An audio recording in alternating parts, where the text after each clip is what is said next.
Well, greetings and salutations, everybody. Welcome to the best damn movie-related show on the planet Earth, the John Campea Show, coming to you from right here on my YouTube channel. I'm, of course, your host, John Campea. It's an awesome honor and privilege, as it is every day, to have you, my international friends, joining us as we talk about our favorite things in the world, movie news, television news, pop culture stuff, all that kind of stuff, mostly focusing on the movie stuff, of course, because that's what we love around here. And joining me here today on this Friday is the triumphant return of the master of fun and wonder. It's Mr. Robert Meyer Burnett. Robert, how you doing, sir? You know, John, I might be the master of fun and wonder, but I don't think anyone's had a more wondrous week than Mr. Kevin Feige himself. He's had a pretty good week.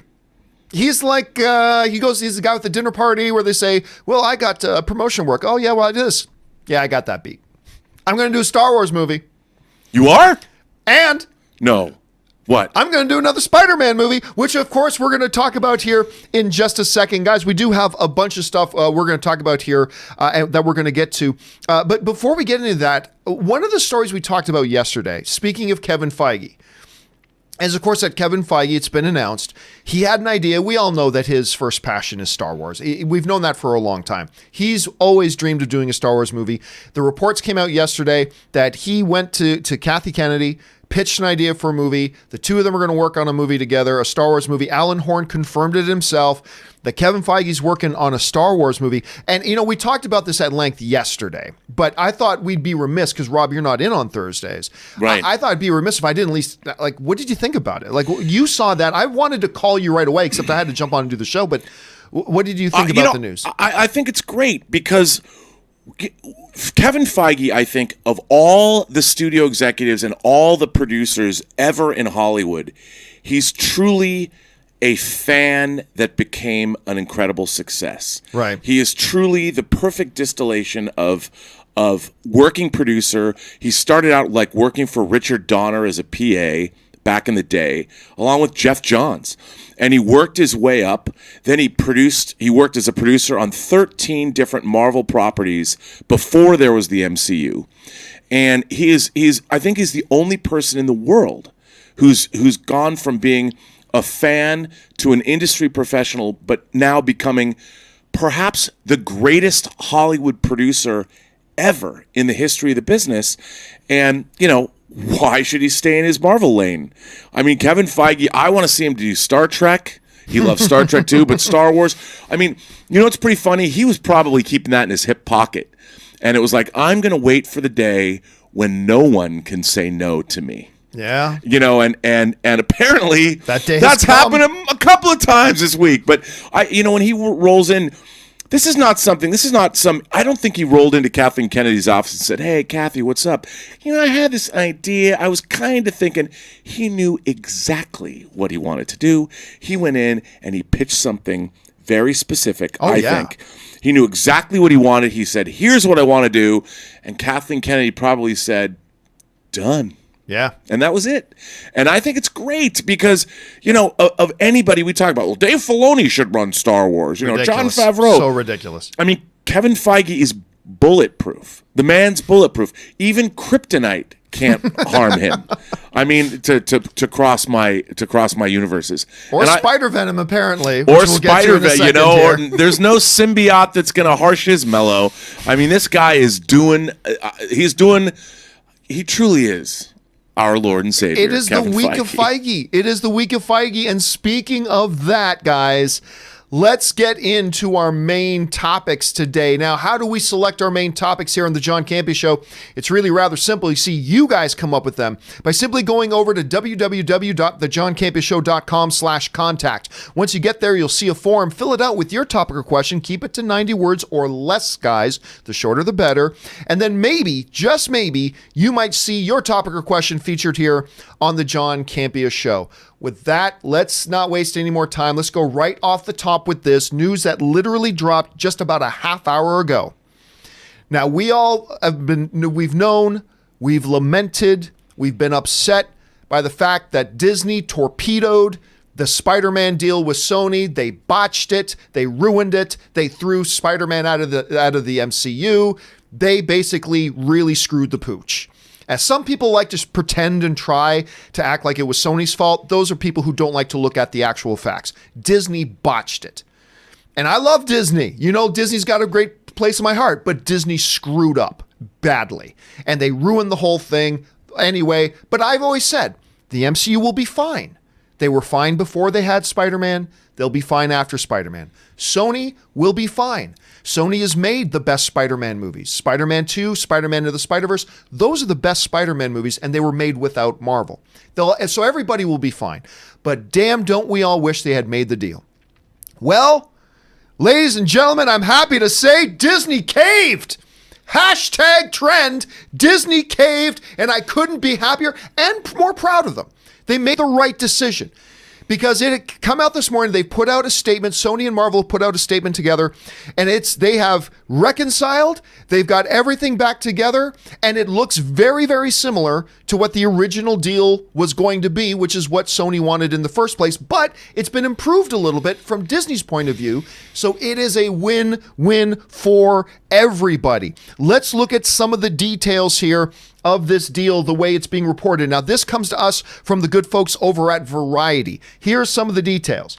First of all, we've known they reassert here that Disney wanted a 50-50 split with Sony. But the more important part, the real thing that destroyed the deal, was the fact that Disney also wanted to co-finance.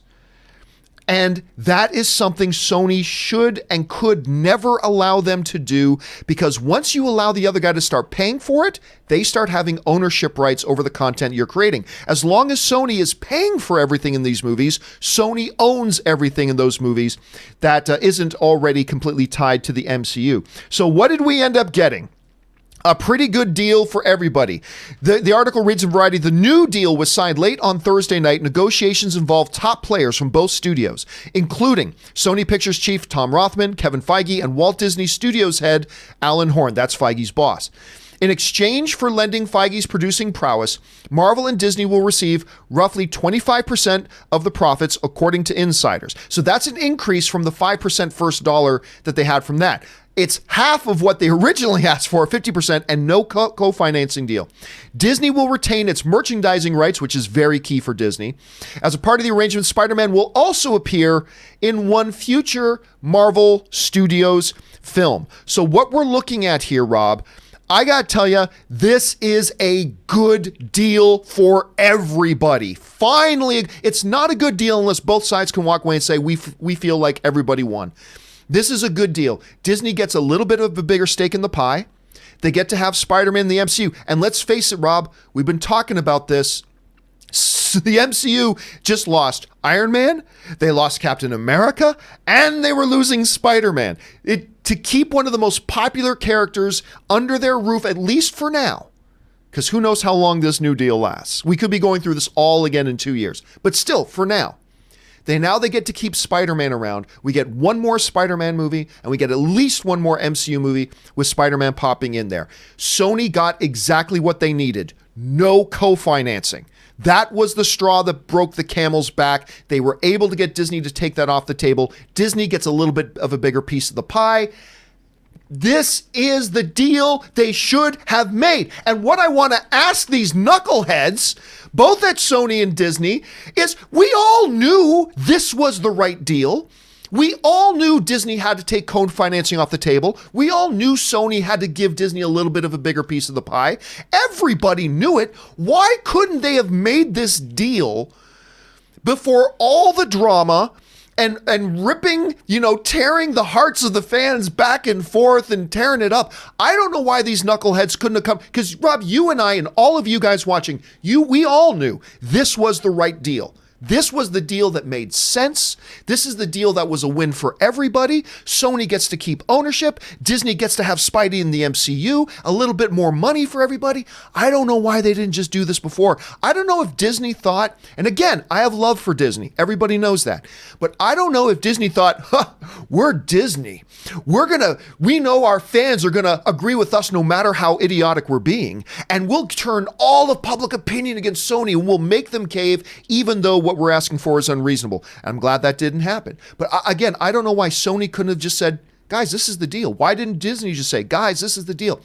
The important thing, though, is we're here. Rob, I don't only see this as a win for the fans, which clearly, bottom line, this is a win for everybody. Because I thought the MCU would be fine without Spider-Man. I thought Sony would be fine without Marvel. But this is the best situation. And I think this is a good deal for everybody. And I think everybody should be happy about this. What do you make of this? Well, I mean, first of all, I like seeing good business done. And when something like this happens, it's good business for everybody across the board. And I'll tell you what I think really was fueling this. They know whatever that Spider-Man movie is going to be, whatever the third Spider-Man movie is going to be. It's not like they just make these movies in a vacuum. They already have Spider-Man 3 planned. That's why they're talking about a 2021 release date. Oh, thank you for bringing it up. That's a key thing. The release date, by the way, just for those you may not have heard, the film has a release date now. They've already given it a release date, July 16th, 2021. And of course, Amy Pascal stays on and produces as well. Pascal and Feige both put out comments talking about how both of them are completely thrilled. Again, it's a good week to be Kevin Feige, right? I mean, look at how Spider-Man Far From Home ended. They knew what they were going to do. So they had already had a film in development, as Marvel does. I mean, they're not like, say, other franchises that don't know what they're doing from film to film. But this franchise knew what they were doing, so they had already had this movie planned out. And what were they going to do? Sony was going to go back to the drawing board because they couldn't use any of the material that had already been developed. That's probably not the smartest thing. I think cooler heads prevailed. Even at Disney, they're like, gosh, we have this movie ready to go. Why don't we back off on the co-financing like you said? I mean, I don't know if necessarily they caved as much as they just got smarter. They're like, look, there's no reason. I'll take either. Yeah, there's no reason why we have to like play hardball here, because everybody wants another Spider-Man movie. Spider-Man did very, very well for everybody. It's good for everyone. This is good for everyone, like you pointed out. And I think what's really important is they have a movie on deck. They've already done all the preliminary work. I don't know if they have a script. I'm not saying they have a finished script now, but I'm certain they have an outline. I'm certain they know what they're doing. I'm sure that we can expect announcements, because for July 2021, you're talking less than 2 years. This movie's got to move. This movie is going to be. It's going to go rapidly into production. They know what they're going to do. Sony's got Venom 2 in production. They've got other things we'll talk about. I'm sure. Morbius, yeah, and Morbius and other things, which I'm like, we're going to get to in a bit, yeah. And it's just good for everyone, John. I'm happy. The fans are happy. I'm sure Tom Holland's happy, and it's what a happy day this is going into October. As we call it, as I'm sure everyone calls it, Rocktober. It's a good month. It's going to be a good month. Now, look, one of the things, too, that comes up here is this. It's a one Spider-Man movie deal with one appearance in another MCU film. That's great. The reality is, I think there is a very good possibility not only that we are going to find ourselves back in this situation in a couple of years about now Disney and Sony's deal has expired. Now what? I think, and people might think I'm crazy, but follow me here. I think there is a 50-50 chance here that a part of these negotiations that went on late last night to finalize this deal, part of it was the understanding this is it. I feel like if this was going to be a longer term deal, we would have seen 2 Spider-Man films, 3 appearances in MCU films, or something like that. I feel like this was you know what? Again, I'm not saying it will be, but I'm thinking it's a coin toss, 50-50, that Disney and Sony said, you know what? Okay, we're going to end our deal, but let's do this to end it. Instead of ending it so abruptly, instead of ending it with everybody so upset, let's sign one more deal. We'll do one more Spider-Man film. We'll have Spider-Man pop up in one more MCU film. This affords them the opportunity, Rob, to do a couple of things. Number one, with the MCU, it gives Disney the opportunity to ease a little bit more easy into the next phase of the MCU. Like, again, we've talked about before, and you can't underestimate this.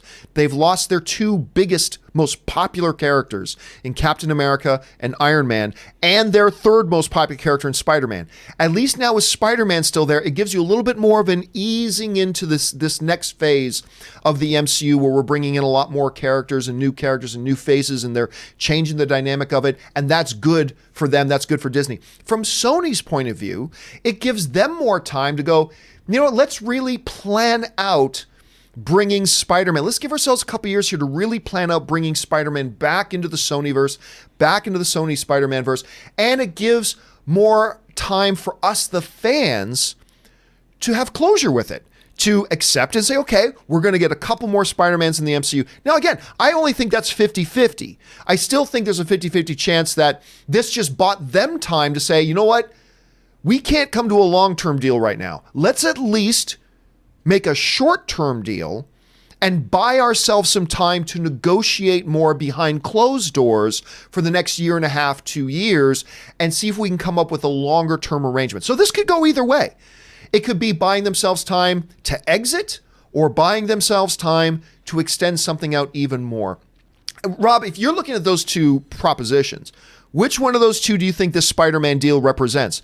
The opportunity to buy more time to hammer out a longer-term deal, or buying more time to smooth out the exit from the MCU, smooth out the entrance into the Sonyverse? How do you see it? I think it's always better when you leave your options open. And I think, look, Sony has Morbius coming out, which is, let's face it, a risk. That's part of their Spider-Man universe. So was Venom, yeah. They got Venom 2 coming out. You know, who knows? They never know, but they've got these 2 Spider-Man movies and others that we're going to talk about.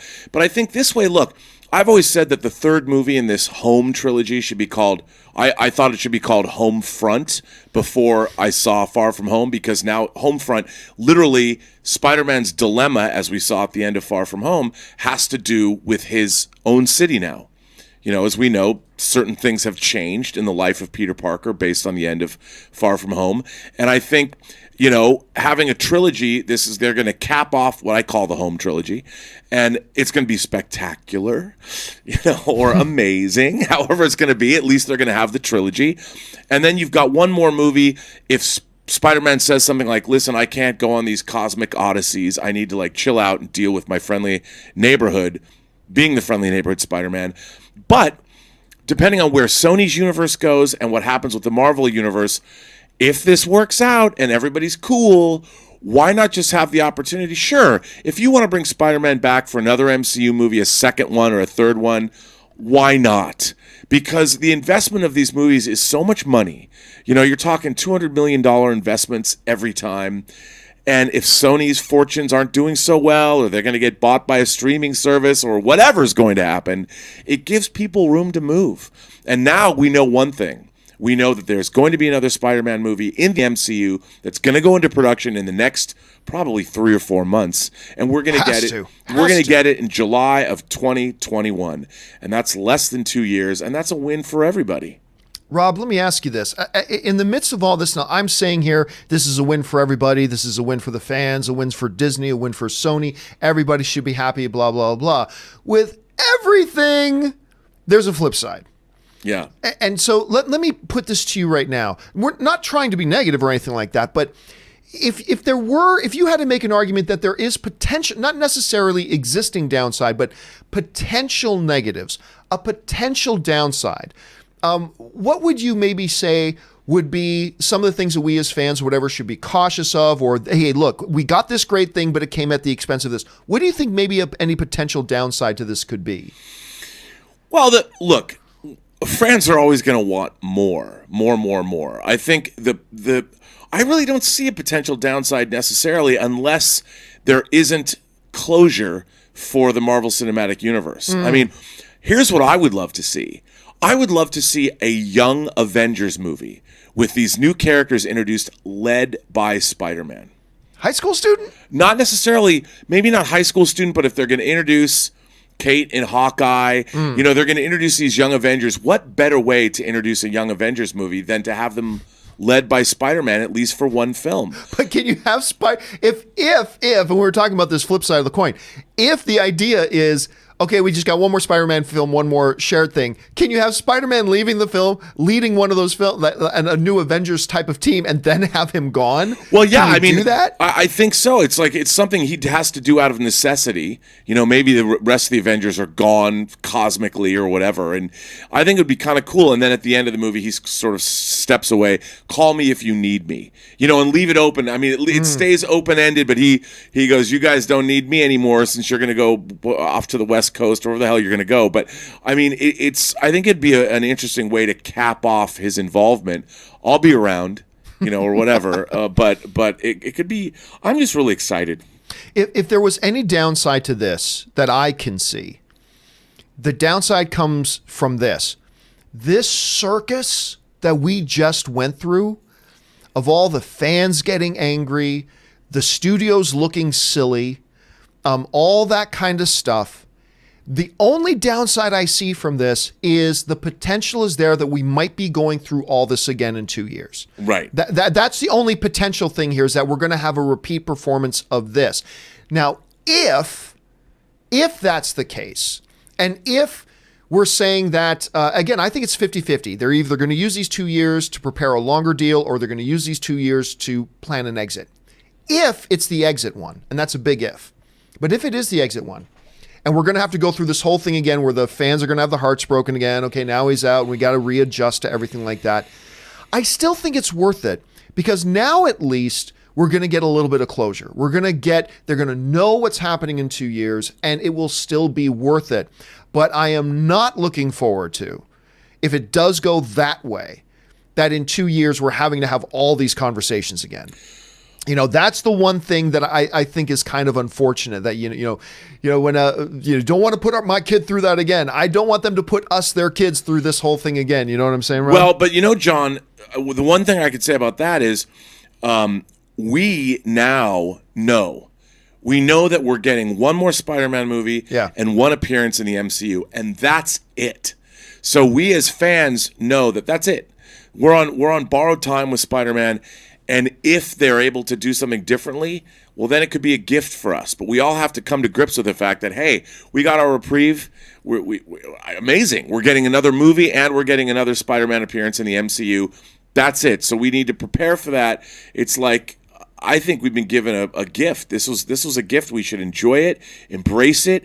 And if we're able to get more than that, then wow, all we can do from this is get something like another Christmas present on Christmas morning that was behind the tree that nobody saw, and we're going to get to open it later, maybe. Is that the mentality we should be having? Because we're saying here 50-50 chance. 50-50 chance that they're going to use this to extend a deal later. 50-50 chance this is our exit. This is the end. Should we as fans be approaching it with that mentality, that we should just approach this as fans as this is going to be it? And if we prepare ourselves now and say this is going to be it, then if they do extend the deal later, yay. And if they don't extend the deal, then that's cool. We got 2 extra films out of it and we were prepared for it. Is that how we should approach it? I think you're exactly right. I think that's the best way to approach it. But I always go with what James T. Kirk said at the end of Star Trek II: The Wrath of Khan. You always go with whatever James T. Kirk said. And as you reminded everyone that Spock told him that there are always possibilities. There are always possibilities. There are always possibilities. And you know what, John? It ain't show friends, it's show business. And Spider-Man does some good business. It's some good business. And again, a good week to be Kevin Feige. He's going to do a Star Wars movie. He gets to do another Spider-Man. I wonder if like Kevin Feige just goes to the bank and pulls like a Diabolic. There's a movie called Diabolic, Danger Diabolic, where he steals a bunch of money, he throws it all over his bed, and he makes love to his beautiful girlfriend, Eva. I wonder if Kevin Feige does that. I wonder if Kevin Feige just goes to the bank, gets hundreds of thousands of dollars or hundreds of millions of dollars in $100 bills and just spreads them out wherever and has his way with whatever he's doing and just rolls around in, because I'd like to believe that's what he does. It's a good fantasy to have. As he looks up, I think that's what at his hot toy figure of himself.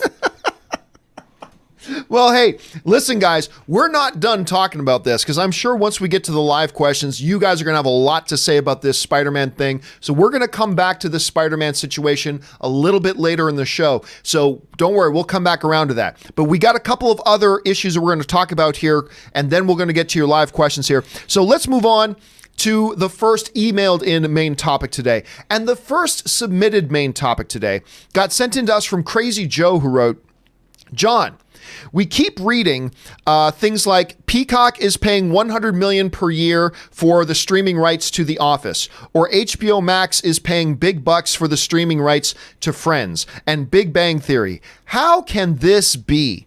HBO Max's parent company, Warner Brothers, owns both shows. NBC Universal owns The Office. Who are they paying these hundreds of millions of dollars in payments to? Themselves? All right, thanks a lot for sending that in, Crazy Joe. And you know what? It's a totally valid question. When we hear that, oh, this new streaming service just paid $100 million to have the rights to this show, which is already owned by their own parent company. And we've been seeing that playing itself out in a step and repeat sort of fashion. So the question becomes, who are they paying? Every situation is unique, and Rob, I'm going to want to get your thought on this here too. Every situation is unique, but it seems to me like, how would you define it to people, Rob? How would you answer this? Well, here's the thing. You have to understand that television shows, especially television shows that have lasted a long time, are very, very lucrative for everybody that was involved in making those shows. The cast, the producers, the creators, the writers. And there's been a lot of, the X-Files was famously in a big lawsuit because Fox was basically dealing to themselves. And they were giving their other affiliates or their other Fox companies, they were giving a better deal to get like the X-Files to play on their own networks. And they got sued. The creators of the X-Files, Chris Carter, Dave Duchovny, Gillian Anderson, were in lawsuits because they weren't getting... Because their residuals were based on whatever those dollar sales were. Absolutely. So what they're paying for a series like this, and you see how valuable they are, the fact that somebody's going to pay $100 million, the creators and the actors of these shows get a lot of money. They get a lot of money. So it's not just the studio that owns these things. They have many partners. And those partners expect to be paid.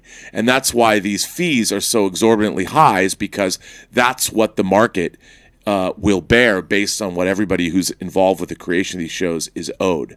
So they're not just selling to themselves, they're selling to, think of them as partners. They're in partnership with the actors, with all the talent that made these shows. So they're paying, I don't know, I have no idea what the deals are, but I wouldn't be surprised if it's more than half they're paying out to these other people. And it's worth it. It's worth it with the views that they're going to get to pay that much money to these. I mean, think about it. TV shows are played out. It's not like every TV show gets this kind of money. No. It's probably 10 in the history of television. And there's a window of time. Like, no one's paying this much money for MASH, or the Honeymooners from the Twilight Zone. But these shows are still very, very popular. People grew up with these shows. They still have an incredible value. And so for things like The Office or Seinfeld or Friends, the value is still there. And the people that worked on those shows, Jennifer Aniston's got haircuts to maintain. And let me tell you, she's going to get some big cheddar from these deals. Yeah, and God love her. This is the main thing that I think people need to understand too, is that when you're owned by the same parent company, that doesn't mean, left hand is Peter, right hand is Paul. It doesn't really mean that. Sometimes it plays out like that, and when they do, like Rob astutely pointed out, you get the Fox situation that got them in hot water. Basically, it's functioned like this. I worked for a large corporation once, and my company was owned by that corporation. That corporation had other entities as well. And when we as one body, we have our own budget. And our budget has nothing to do with the budgets of the other companies owned by our parent company, right? We have our budget, we have our income, we have our expenses. The other company that's under the same umbrella, they have their own budget with their own income and their own expenses and stuff like that. So when we needed to have something from one of the other companies, we didn't just get it for free because we're all under the same umbrella company. No, that company's got to account for what they did and what income they get. We have to account for how we're spending our money. So we literally had to spend, even though we were owned by the same company, we had to spend our money budget to purchase something from one of the other companies that was under the same umbrella, because they need to show the revenue and we need to show what we did with our budget. And as Rob pointed out, where that becomes really important, particularly in these television entertainment deals, is other people have their residual checks, their money dependent on what types of transactions happen there. So there are laws requiring those to all be above board. So when you're asking the question, how can these companies like an NBC Universal that's owned by the same company, we got the streaming service, we got the rights holder of the show, they're all under the same company. Because you still got to justify selling those rights and getting the revenue if you're this company, and you got to show what you're doing with your budget if there's this company. They really do have to act and operate independently in order to do things all above board and all that kind of stuff for that to work. So I know it looks a little confusing, But that's basically how that all works. Rob, would you add anything to that? No, I think that's pretty good. I mean, I was trying to explain the other day to somebody how every single movie that gets made, and this is true of a television show too, is its own company. They create their own limited LLC. Yeah, they started an LLC, and everything is based and made under that. And and then somebody buys that movie, buys that LLC, and absorbs it. It's all moving money around. But there are the people that own these shows. These shows are owned by the participants. They're all participants. And as a show gets more and more successful, people get more and more ownership. The cast gets more and more money every year. Their deals get renegotiated. And so there's a lot of people making money off these kinds of shows. And that's so it's and the more money there is, the more accountability there has to be, because there's going to be more scrutiny. So you got to do things above board. All right. With that down, guys, let's now move on to our next main topic today. And our next main topic today, this should be interesting. Speaking of Spider-Man, gets sent in to us from Kevin C., who writes, "Hey, John. Did you hear that Sony is planning to make another Spider-Man spin-off for their shared universe? And the spin-off is about Madame Web. I had to Google her, and apparently she's just a blind, paralyzed lady who can predict the future. Not to sound negative, but what the hell? Does this even have any appeal? Please put some reason to this, John. All right, thanks a lot for this. And listen, I'll tell you what, I'm not going to lie. I had to look it up too. I had to look up Madame Web as well. And I've read a bunch of Spider-Man comics. I didn't know who Madame Web was. But when I did some searching, I came across some people online discussing who really know the comics well.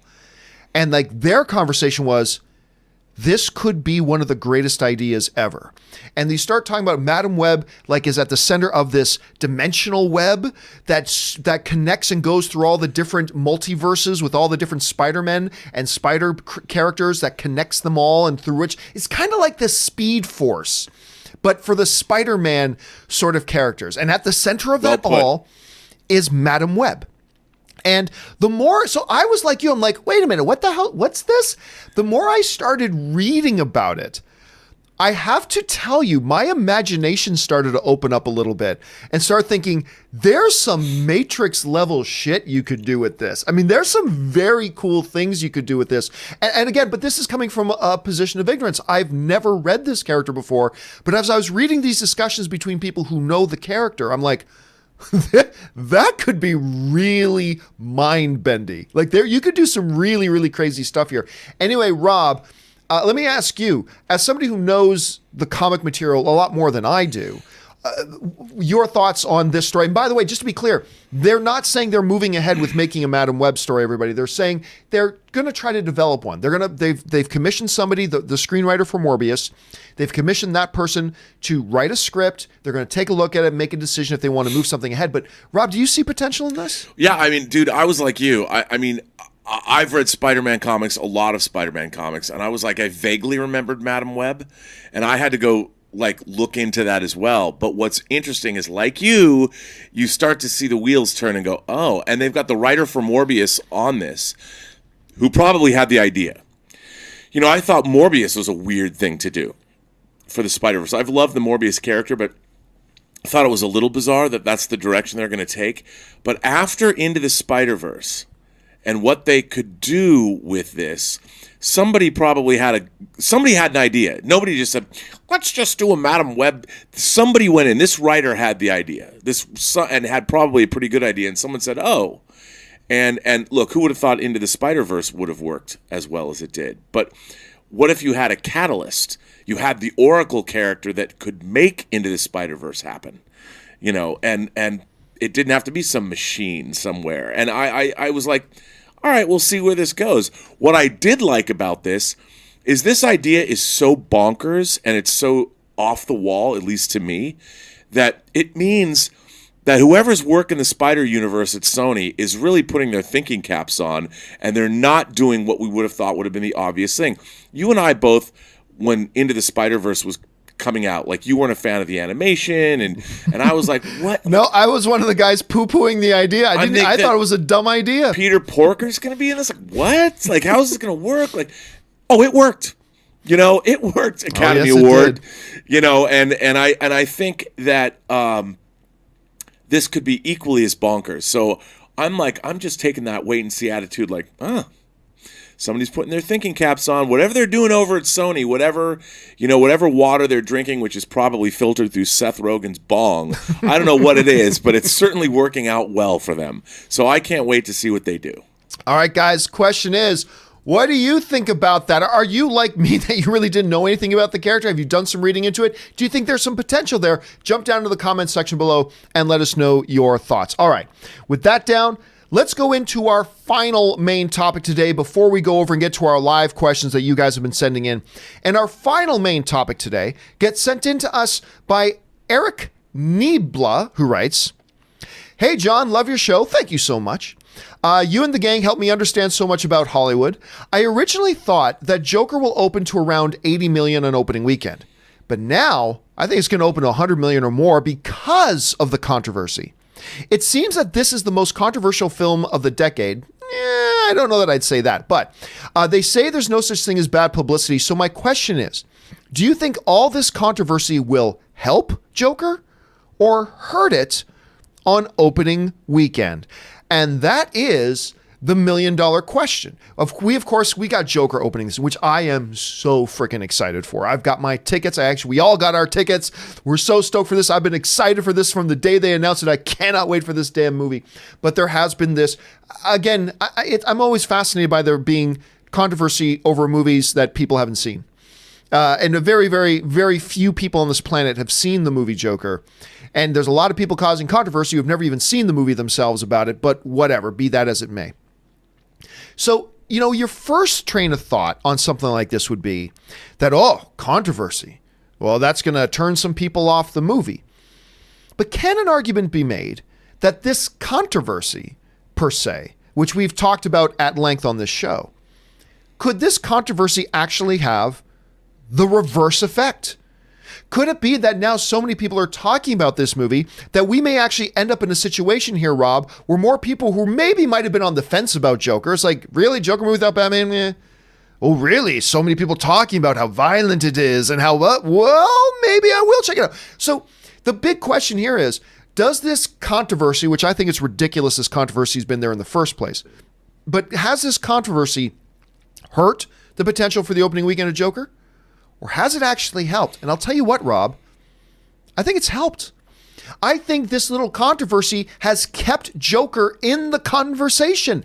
Everybody's continued to talk about Joker. After everybody ran out of things to talk about, look, it won the Golden Lion. It presented really well at the Toronto International Film Festival. Everybody's excited about it. Then that died down.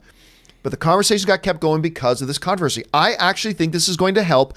I don't know, 100 million, but I see this thing opening north of 90, I think at least. At 100 million is certainly within the realm of possibility. But Rob, it is a big question. Do you see this being something that will help or hurt the opening weekend for this movie? Well, the old adage, no publicity is bad publicity. I think it will. I think it's definitely helped because it makes the curiosity factor is there, and people are going to say, "Well, is it really that bad?" And they're going to want to go see it. And there is a conversation, there's a social element to this, not just the responsibility of the filmmakers to make a movie that isn't violent or whatever, but there's also, I think it's going to ask real questions about our society. I mean, it's going to pose larger questions other than just about the movie, like who are we and what do we want? And the fact that I've heard people say that the film poses some really interesting sociological questions that are maybe something we don't necessarily want to confront, but in the guise of an entertainment like this, they're easier to talk about. So maybe it'll start a conversation that'll be worth having. But also, look, it's still the Joker.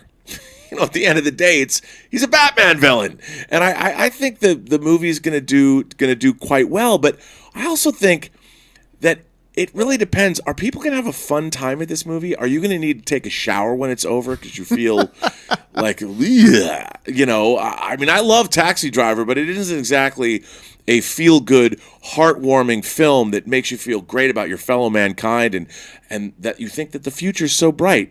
And I think Joker might be the same thing because it's being compared to that. I don't think you're going to leave the movie theater thinking, oh, Joker was wonderful. Let's go get ice cream. I don't think I that's probably will like. say that regardless because I'm a bit of an ice cream fiend. But look, I've always said, Rob, that going to the movies is meant to be an experience. You, as a film, you need to deliver to me an experience, whether that experience is fear or laughter or ponderance or whatever, or sadness or joy or romantic or dread or scares, whatever. Movies need to deliver an experience, whichever one of those experiences you want to. And if I can walk out of Joker feeling like I've been punched in the gut, then it's delivered the experience. I'll walk out really, really happy. Yeah. I'll walk out thrilled. You know, I walked out of, Schindler's, let's go back to Schindler's List, which now I may not be able to go back and watch that movie again, but I came out of Schindler's List overwhelmed by the experience of watching Schindler's List. At the same time, I walked out of the first Avengers movie overwhelmed with the experience. They were very different experiences, but they need to deliver. And I think this Joker movie, it looks like an Avengers kind of experience. No. But a heavy experience?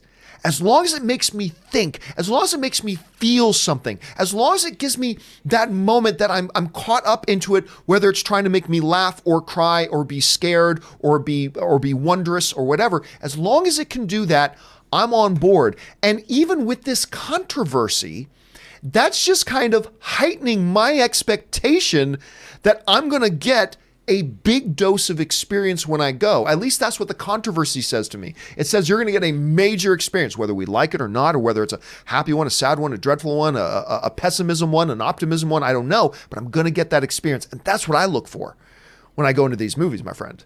So I don't disagree. All right. Question here is, guys, what do you think? That's the billion-dollar question here. Are you planning on going to see Joker this opening weekend? If so or if not, has this controversy, and I hate that it's even a thing, but does this controversy, did that increase your interest of going, or did it decrease your interest of going? Jump down to the comment section below and let us know your thoughts. All right, guys, with all that down and out of the way, we will normally take a little bit of a break before jumping into the live questions. But since we're jumping into the live questions a little bit early, we'll do the break in just a little bit. Let's get through a bunch of the questions that you guys have sent in live first, and then we'll take our break. Maybe in about 20 minutes or so, we'll take a break. So let's not waste any more time and dive right into it. And we're going to go over to the live chat, and we're going to start things off here with a live question from Artur Mansouri, who writes, if a big store opens on December 7th, they have a silent opening on December 6th to make sure everything runs smoothly for opening day. Same with movies on Thursdays to make sure everything is correct for Friday opening. That is not true. That is not the purpose for Thursday. As somebody who worked with AMC theaters, I can tell you that is actually not the case. You're using good logic, Artur. You're using good logic, but that's actually not the case. As a matter of fact, theaters will do test runs of the movies and the files that they get and all that kind of stuff, but they don't do that in front of a paying audience. You don't do your test run in front of your paying audience. They will do these little things, and sometimes when it's a big movie like an Avengers movie, they'll invite the theater staff to come in for a special after-hours presentation where they're going to run the movie, but then the staff of the theater get to watch it anyway. But they do these tests in an empty theater, unless it's with theater staff, not in front of a paying audience. So no, Thursdays are not their test runs. Rob, do you got anything you want to add to that? No, but I mean, that's exactly right. That when a paying audience is coming in, you've done your test. I mean, it's there. I will say this. The studios, I think, like Thursday nights because they can gauge how their weekend is going to go by how much they do. If you're putting out a movie on Thursday, you know that there's a built-in audience, whether it's Downton Abbey, whether it's the latest Marvel or DC film, and they're using that Thursday night preview. You always see in Deadline, the Thursday night preview made this much money, and they can gauge what it's almost like they're preparing themselves for the good news or the bad news for the weekend. And they make more money by doing those early ones. Money. All right, next one up. Adam Martinez writes, can't believe we're less than a week away until Joker. I haven't been as excited for a movie as I am for this in quite some time. I'll tell you what, the reason I've been so excited, I've said this before, I love the idea of some standalone, outside of a shared cinematic universe, true standalone comic book related material films. I want Joker to succeed for that. You got Joaquin Phoenix, one of the best actors in the world. I am stoked for this. Rob, where's your enthusiasm right now for this? It's very, very high. I'm extremely excited for this movie, if only because we're getting something new. We're getting something different, and Very excited for that. Thursday can't get here fast enough, I'm telling you. Nathan Oswald writes, top 5 favorite movies so far this year. Number 5, Alita. Number 4, Aladdin. I really liked Aladdin. Number 3, Child's Play. I enjoyed Child's Play. It was kind of poor on some levels, but kind of enjoyable on the others as well. Number 2, Endgame. Number 1, Rambo Last Blood. I got a kick out of Rambo Last Blood. I liked Rambo Last Blood. It's not the strongest movie. Yeah, that's what I'm seeing this weekend. You are going to go see it this weekend. It's a guilty pleasure satisfying though. When you get to the end, it's a guilty pleasure satisfying. Thanks for sharing your list, Nathan. All right, Josh Dadu writes, 1 of 3.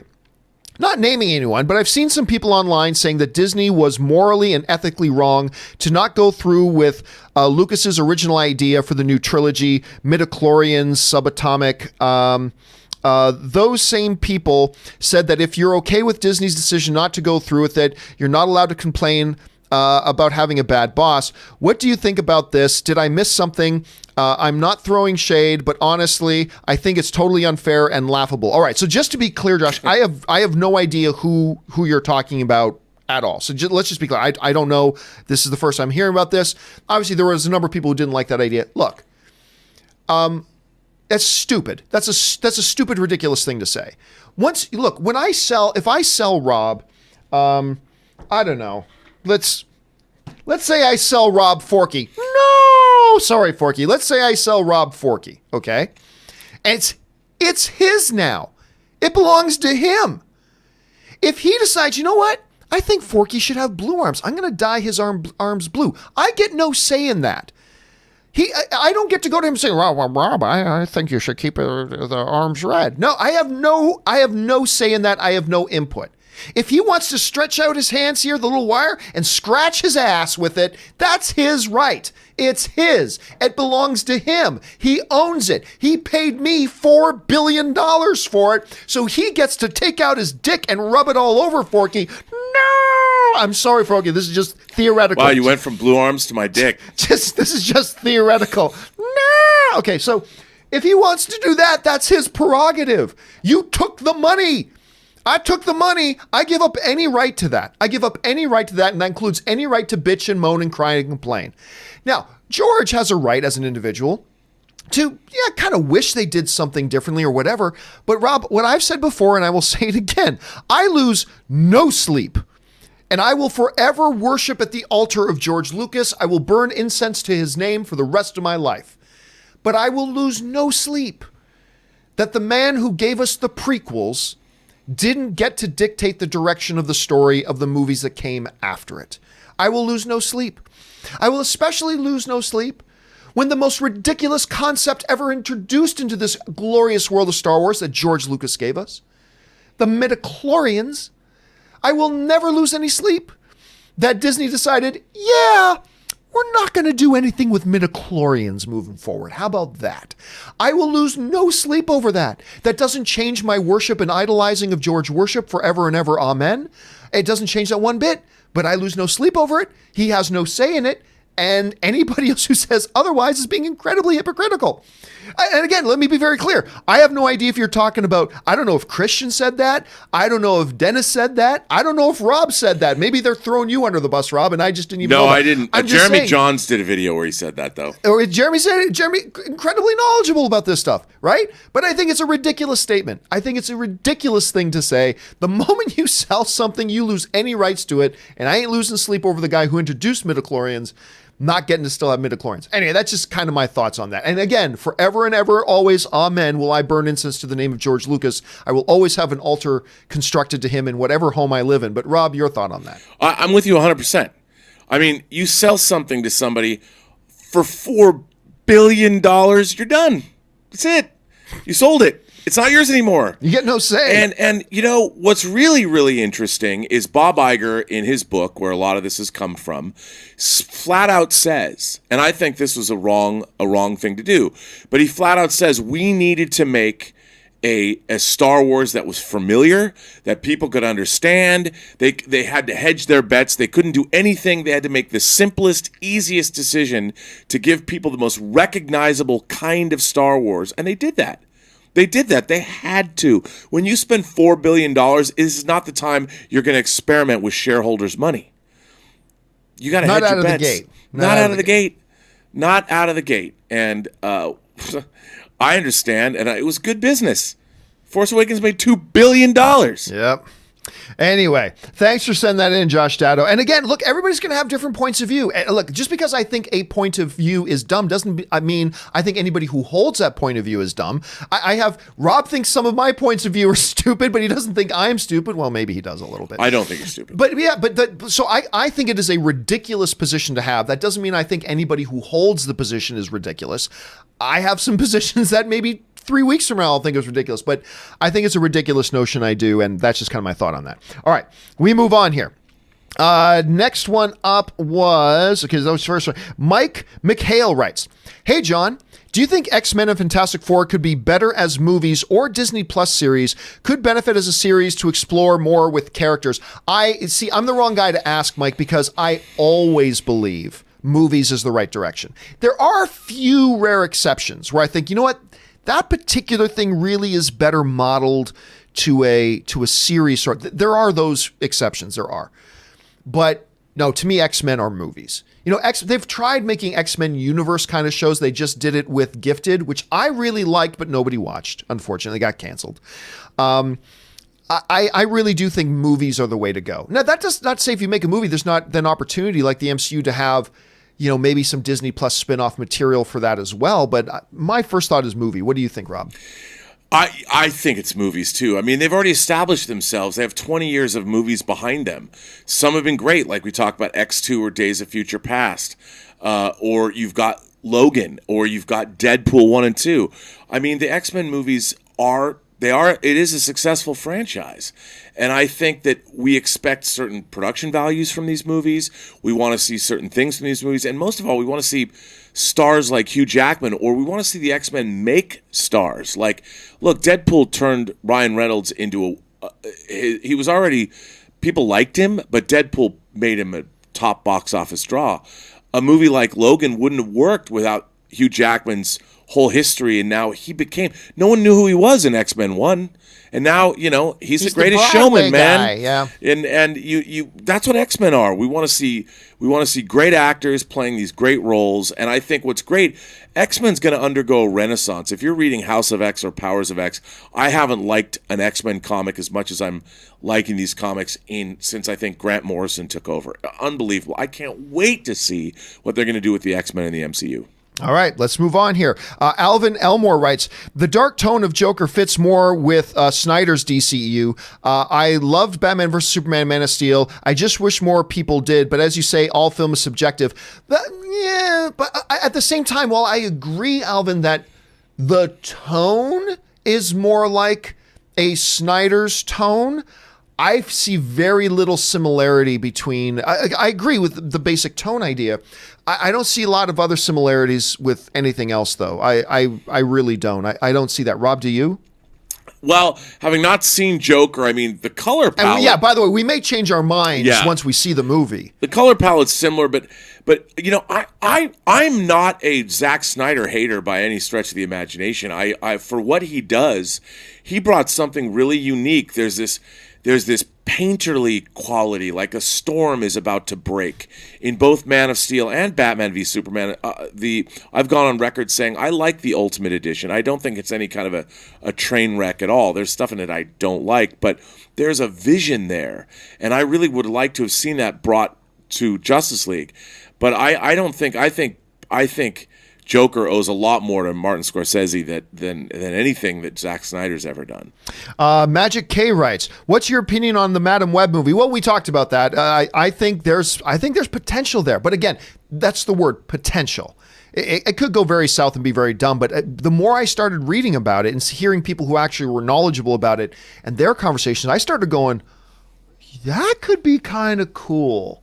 That could be, and I'm not a multiverse guy.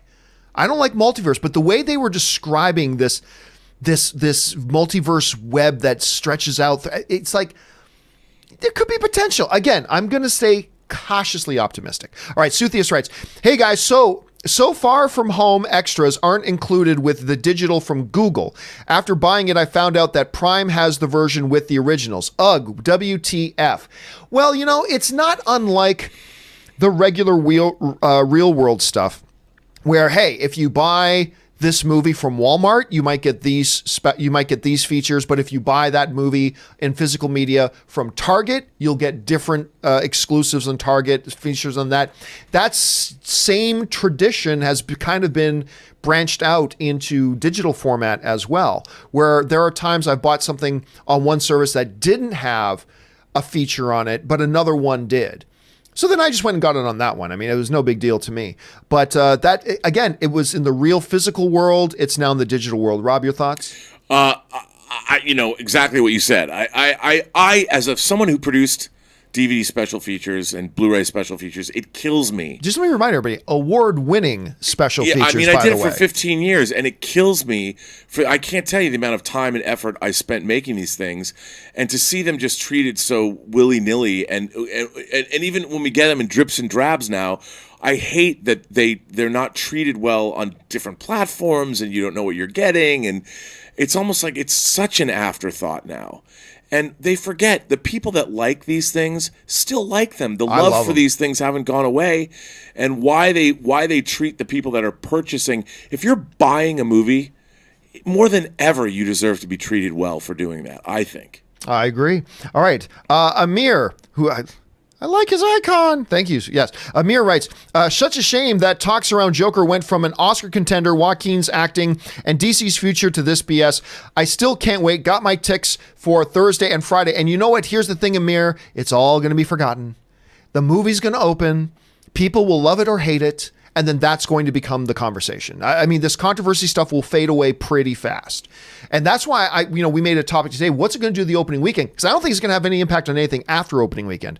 Then it's going to be about how disappointing Joker was or how overwhelmed we all were by it. And so I think this is going to be a pretty short-lived thing. But you're right. It is unfortunate that the conversation gets hijacked like that. But it might, as we've already talked about, actually work out in its favor. So let's keep our eyes on that. Matsiv Jada writes, book Joker ticks for Wednesday. When is the spoiler talk? Ooh, I hadn't thought about that. Yeah. Now, traditionally speaking, I like to give everybody a couple of days to see the movie before releasing all the spoilers. I know there are other channels that put out their spoilers even before the movie comes out in theaters. I don't like to do that. So most likely, the spoiler talk for Joker will probably be Sunday. I'm thinking Sunday will probably be a good time for Joker spoilers. So hopefully you can come and join me for that, Rob. That could be fun. Let's maybe watch a little bit of football and then talk some Joker Seahawks. Spoilers. They got to play better than they played last weekend. We got a big 3-0 versus 3-0 game this week. We got Patriots versus Bills. When's the last time they played each other where they're both undefeated? It's probably been a long time ago. A lot of good games this weekend. I hope the Patriots lose. Of course you do. Anyway, Suthius writes, Wonder Woman 84 teaser at New York City Comic Con. I know it's early. That's a possibility. Let's put it this way. I wouldn't be shocked. It is a little early, but I would not be shocked at all. Ivan Gonzalez writes, hey, John and crew, hope all of you are doing fantastic. We are. Thank you so much, Ivan. I was wondering what goals you have for your life and channel in the next year or so, and if Rob. Well, listen, Ivan, that's a huge topic that we're not going to go into a lot right here. Basic premise here for the next year. He had more of a second. Oh, does it continue? Oh, you're right. And part 2 of 2. I missed the part 1 because he didn't put 1 of 1 up there. That's why. So 1 out of 2, or 2 of 2 says, and Rob or Chris are there. If you guys could also share your goals for the year, if you don't mind, would love and love all you do. Hashtag Soup Goop. Again, we're not going to go into big essays here, but for myself personally, I think Ann and I would like to be in a new house next year. I think that would be great for us. But as far as the show, I love where the show is at right now. I got a few irons in the fire, but I'm not going to talk about. But if I can just be doing this and doing whatever, then I'm totally happy. What about you, Rob? Yeah, I mean, I like doing this show. I think Aaron and Chris, and what I like about this show is we've all got little outside interests and things that we're doing, but having this, at least for me, it keeps doing the show reminds me of what I love about movies. and doing my own YouTube show and interacting with John and Chris and Aaron. It's just fun. You know, and it keeps my enthusiasm. There are a lot of times when I really want to stick my head through a wall sometimes in the other stuff I'm doing, like the low-budget movies I'm doing or whatever the heck I'm working on, and I really just sometimes feel like I'm banging my head against concrete, and it's this show that reminds me every day, and it's our viewers, and it's the people I interact with, and people that send me letters to my own show. I'm like, you know what? This is why I can't... As frustrating as the rest of my career can be, it's this show that puts a smile on my face. And it's interacting with all of you and having the viewers write in and the communities that we're building. And I want to see this continue on, and I want to see all of us have smiles on our faces because the rest of the world is just too hard. All right, let's keep going on here. Phil Nguyen writes, I watched Jerry Maguire again. Nice. I kind of would love a sequel. See good. where these characters are now. All the actors still look great. Love Cameron Crowe. I'm all for going back and revisiting characters we love. And I'm all for it. Like, I don't think you ever would get a sequel to that. I'm not going to say it's not needed because no film in the history of film has ever been needed.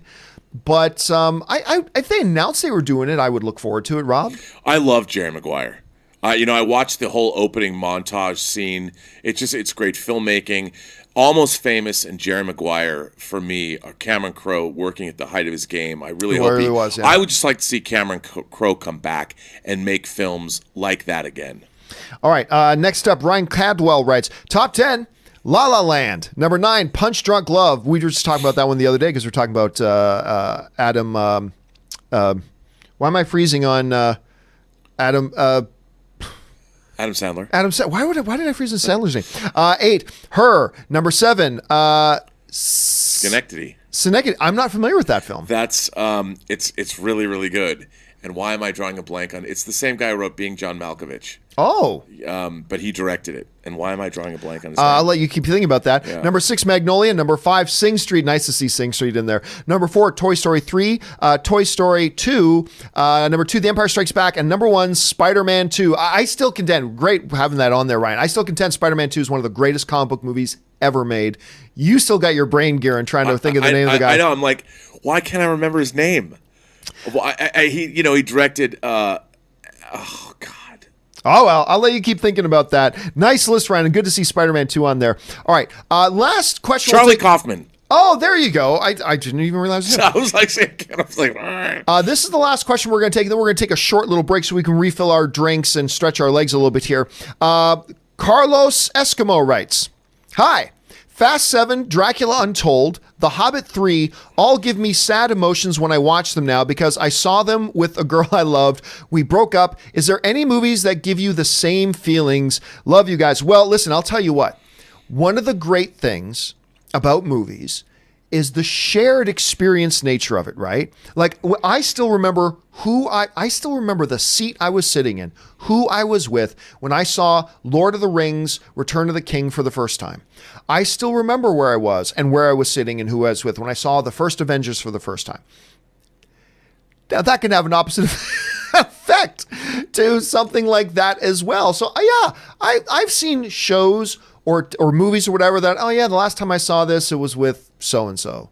And if there's something negative, it does do that. But that's, at the same time, that's something magical about the movies, that it does give us that. Rob, do you got something you're going to say to that? Oh, well, yes. I broke up with a girl that I was very into, and Inception came out after I broke up with her.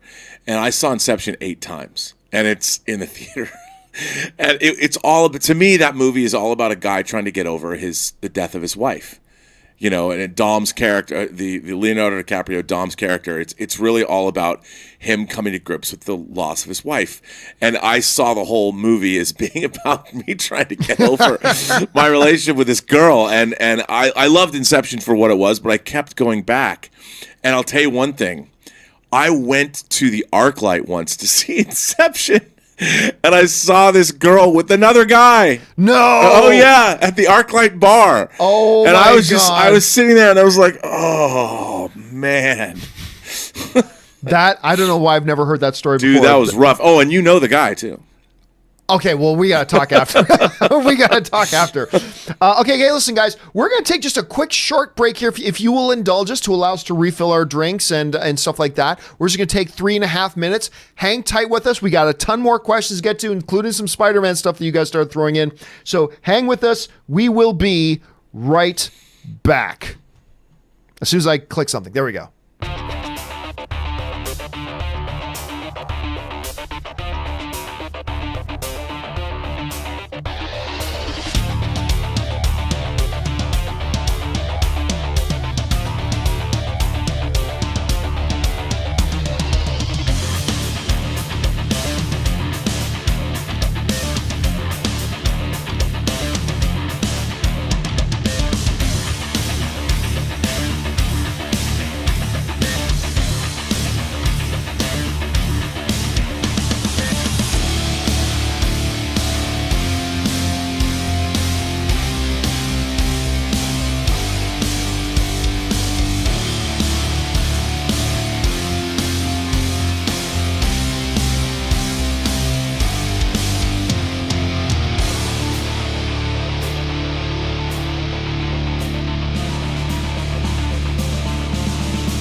And we are back. Thank you guys for your indulgence as we took a minute there to gather ourselves together. All right, with that stuff, let's keep on rolling here. Okay, so that was Carlos. We're going to move on now with JB Bonifacio, who writes, the Joker doesn't get pushed into a corner. He chooses the corner, if that makes sense. I'm deflated that the upcoming movie suggests the former.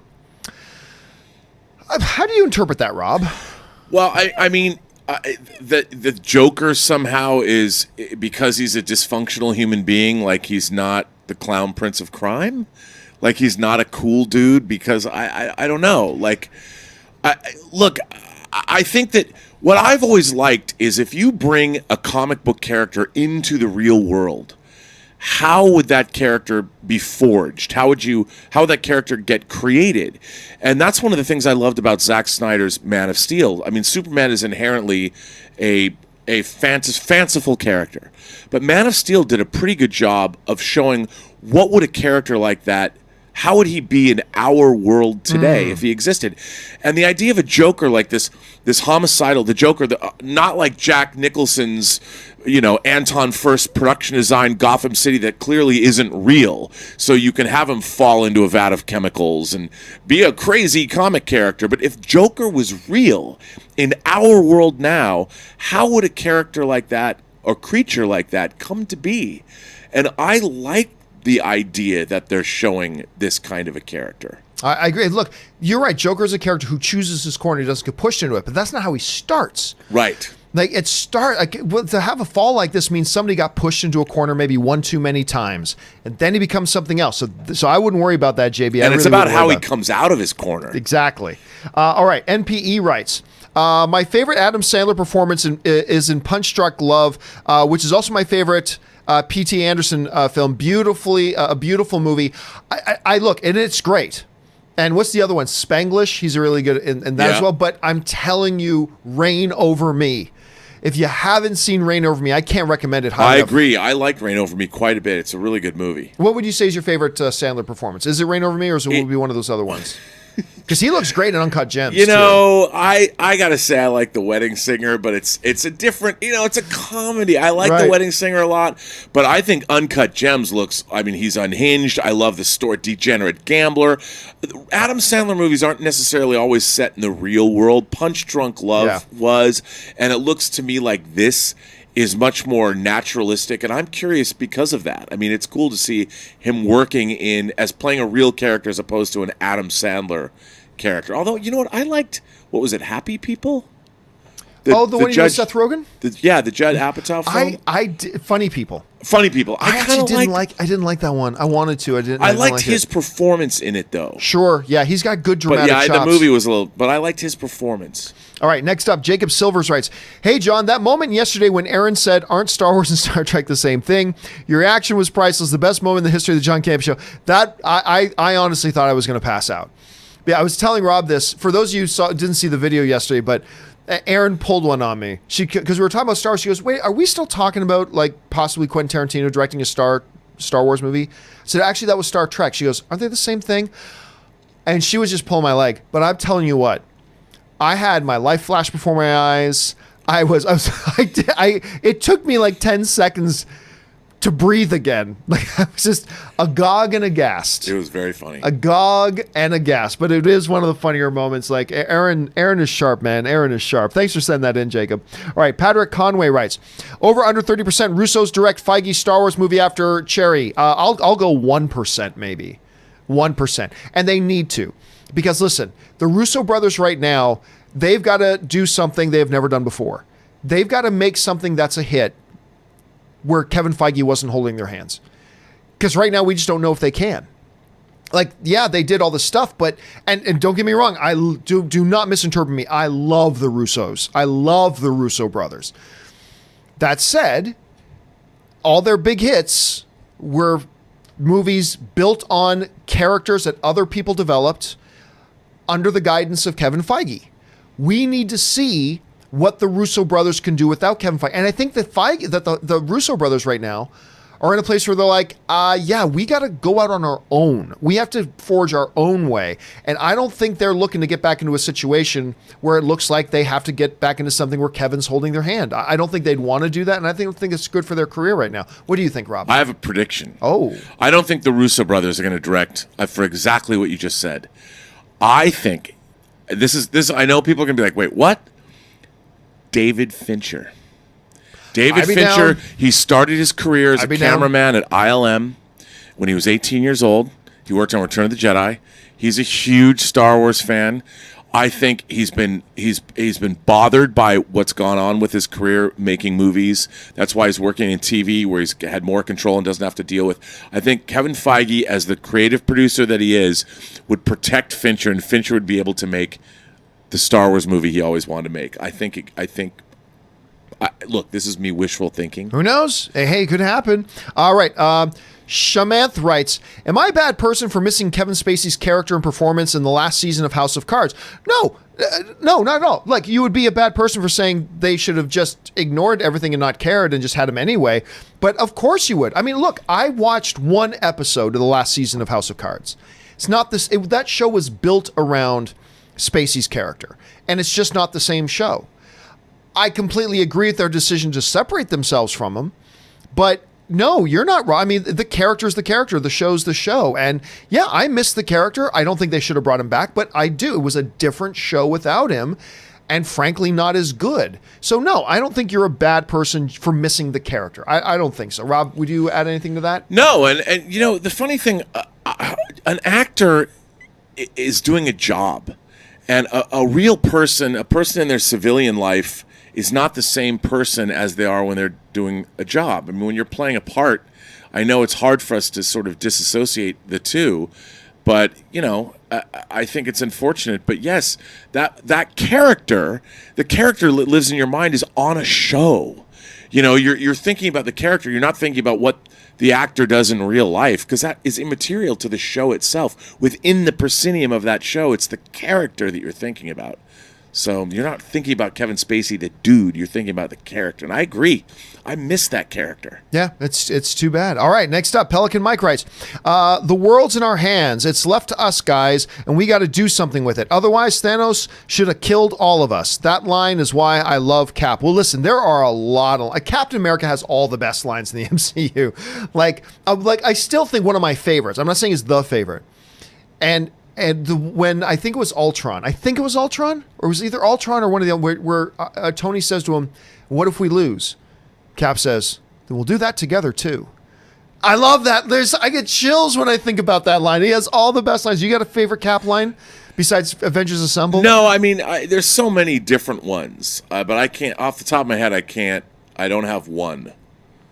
All right. Next up, Brandon Blake writes, best actor in the MCU, Robert Downey Jr., Benedict Cumberbatch, Brie Larson. I'll tell you what, I'm going to go out on a limb here. Honestly, really? I think it's Chris Hemsworth. I think Chris Hemsworth may be the best actor in the MCU. Now, of course, we're saying, aside from the fringe characters, you've had Kate Beckinsale in there.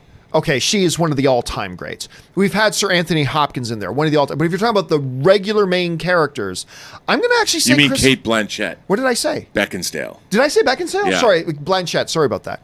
But I think about Kate Beckinsale. Maybe Beckinsale could show up sometime. I'm going to go Hemsworth, actually. What do you think, Rob? That's a good question. You know, I liked Sir Ben Kingsley.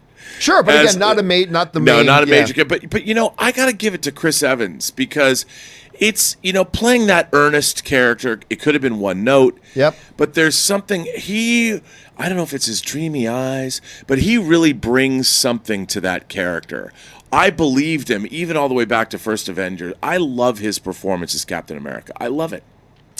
All right, let's move on here. Willow Yang writes, I don't know about Helen Mirren breaking her... It's from yesterday. I don't know about Helen Mirren breaking her hip. Something tells me that she's a lot tougher than some people think. That was a story. I'm not going to repeat it again. But that's a little story that has to do with Chris Cars' husband, Logan, made a comment about Helen Mirren. That's one of the funniest things I've ever seen or heard. And I'll let you go back and watch yesterday's show for that. But I bet she's stone tough. I'll bet you, Willow, she is stone tough. All right. The Nerdy Hatter writes, so went to my 4K screening of The Shining last night. The movie was great, as always, but kind of disappointing experience. Projector was tilted, and must have had an old or dim bulb. Color was faded, more so in brighter scenes. Defeats the point of this screening to show a better quality version, right?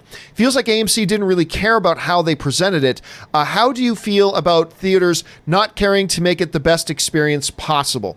Well, first of all, the really big super chats there, Nerdy Hatter. Thank you so much for sending that in and supporting the channel on that level.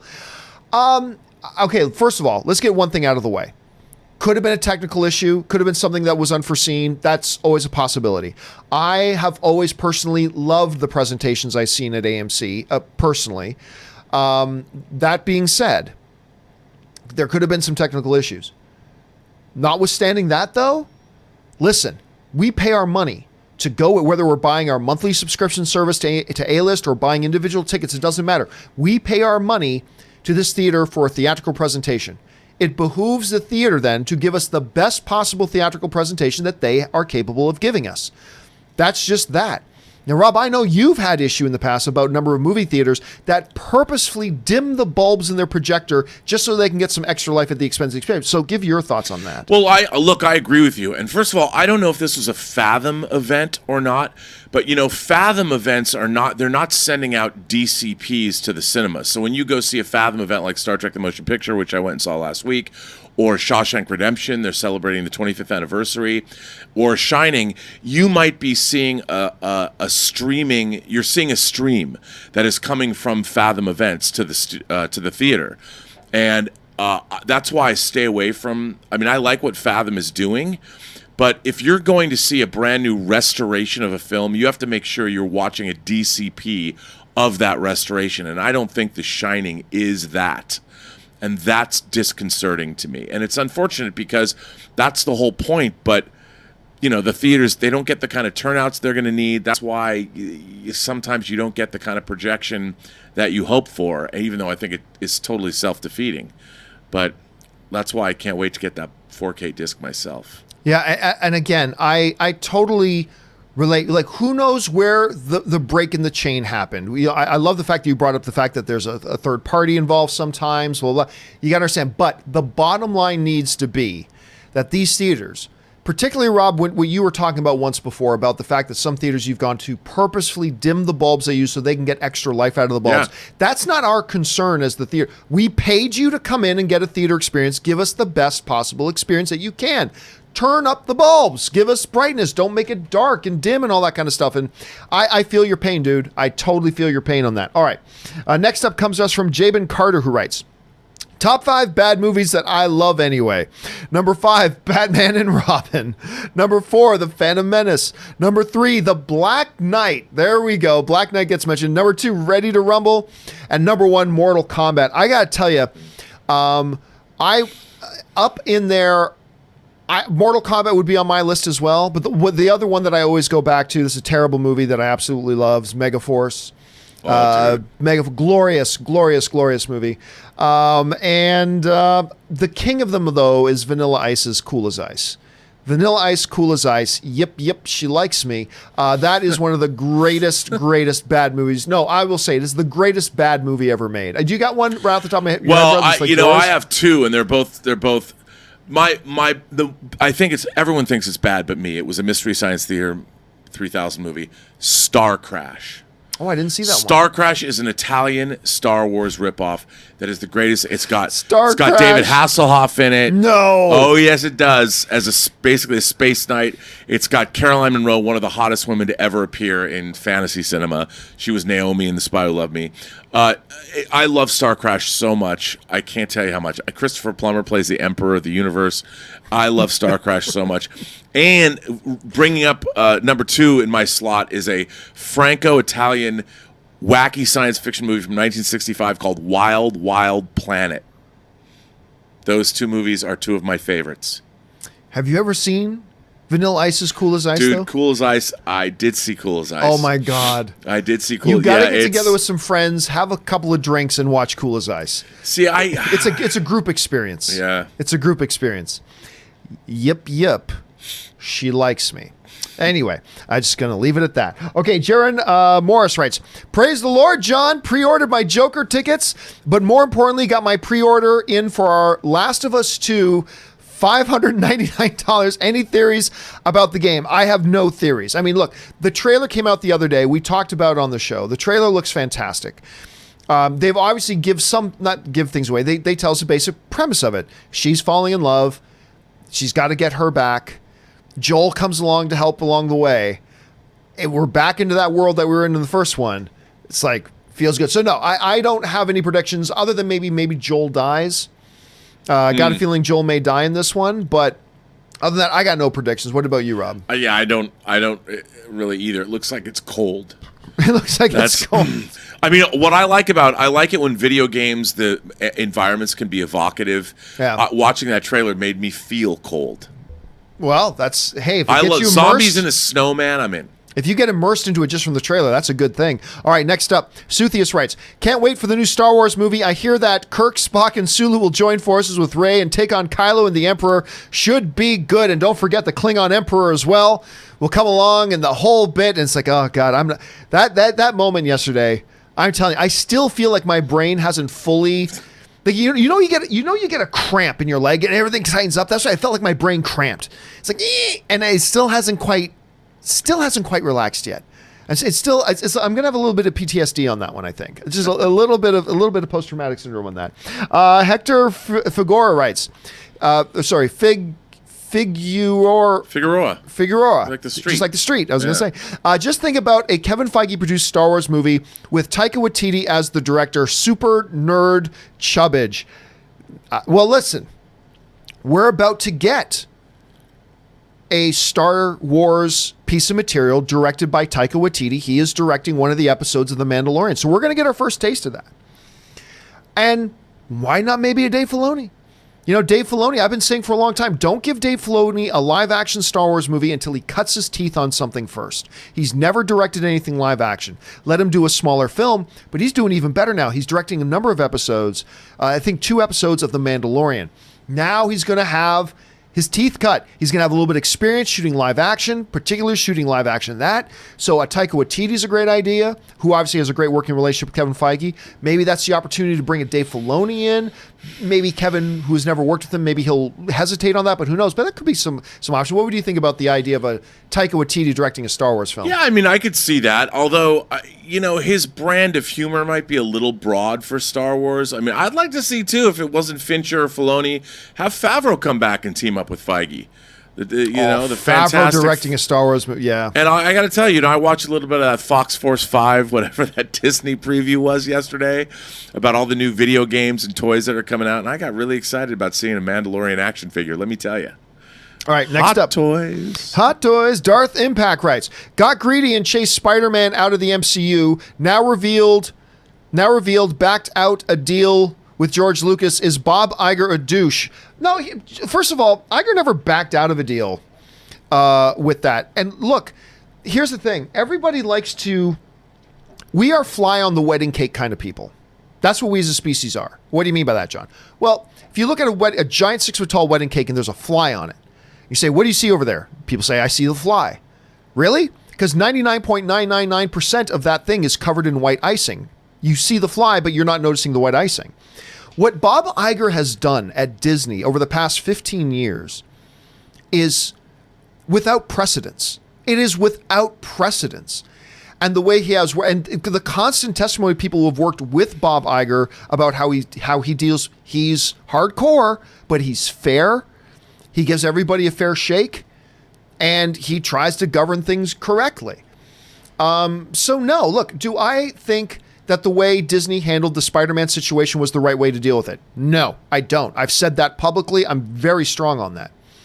The thing with George Lucas, no, they acted totally right. They acted totally right with the way they handled the George Lucas situation. Absolutely 100% right. Did I like the way they handled the James Gunn situation at first? No, I did not. I was very public about it. I don't think they handled that right.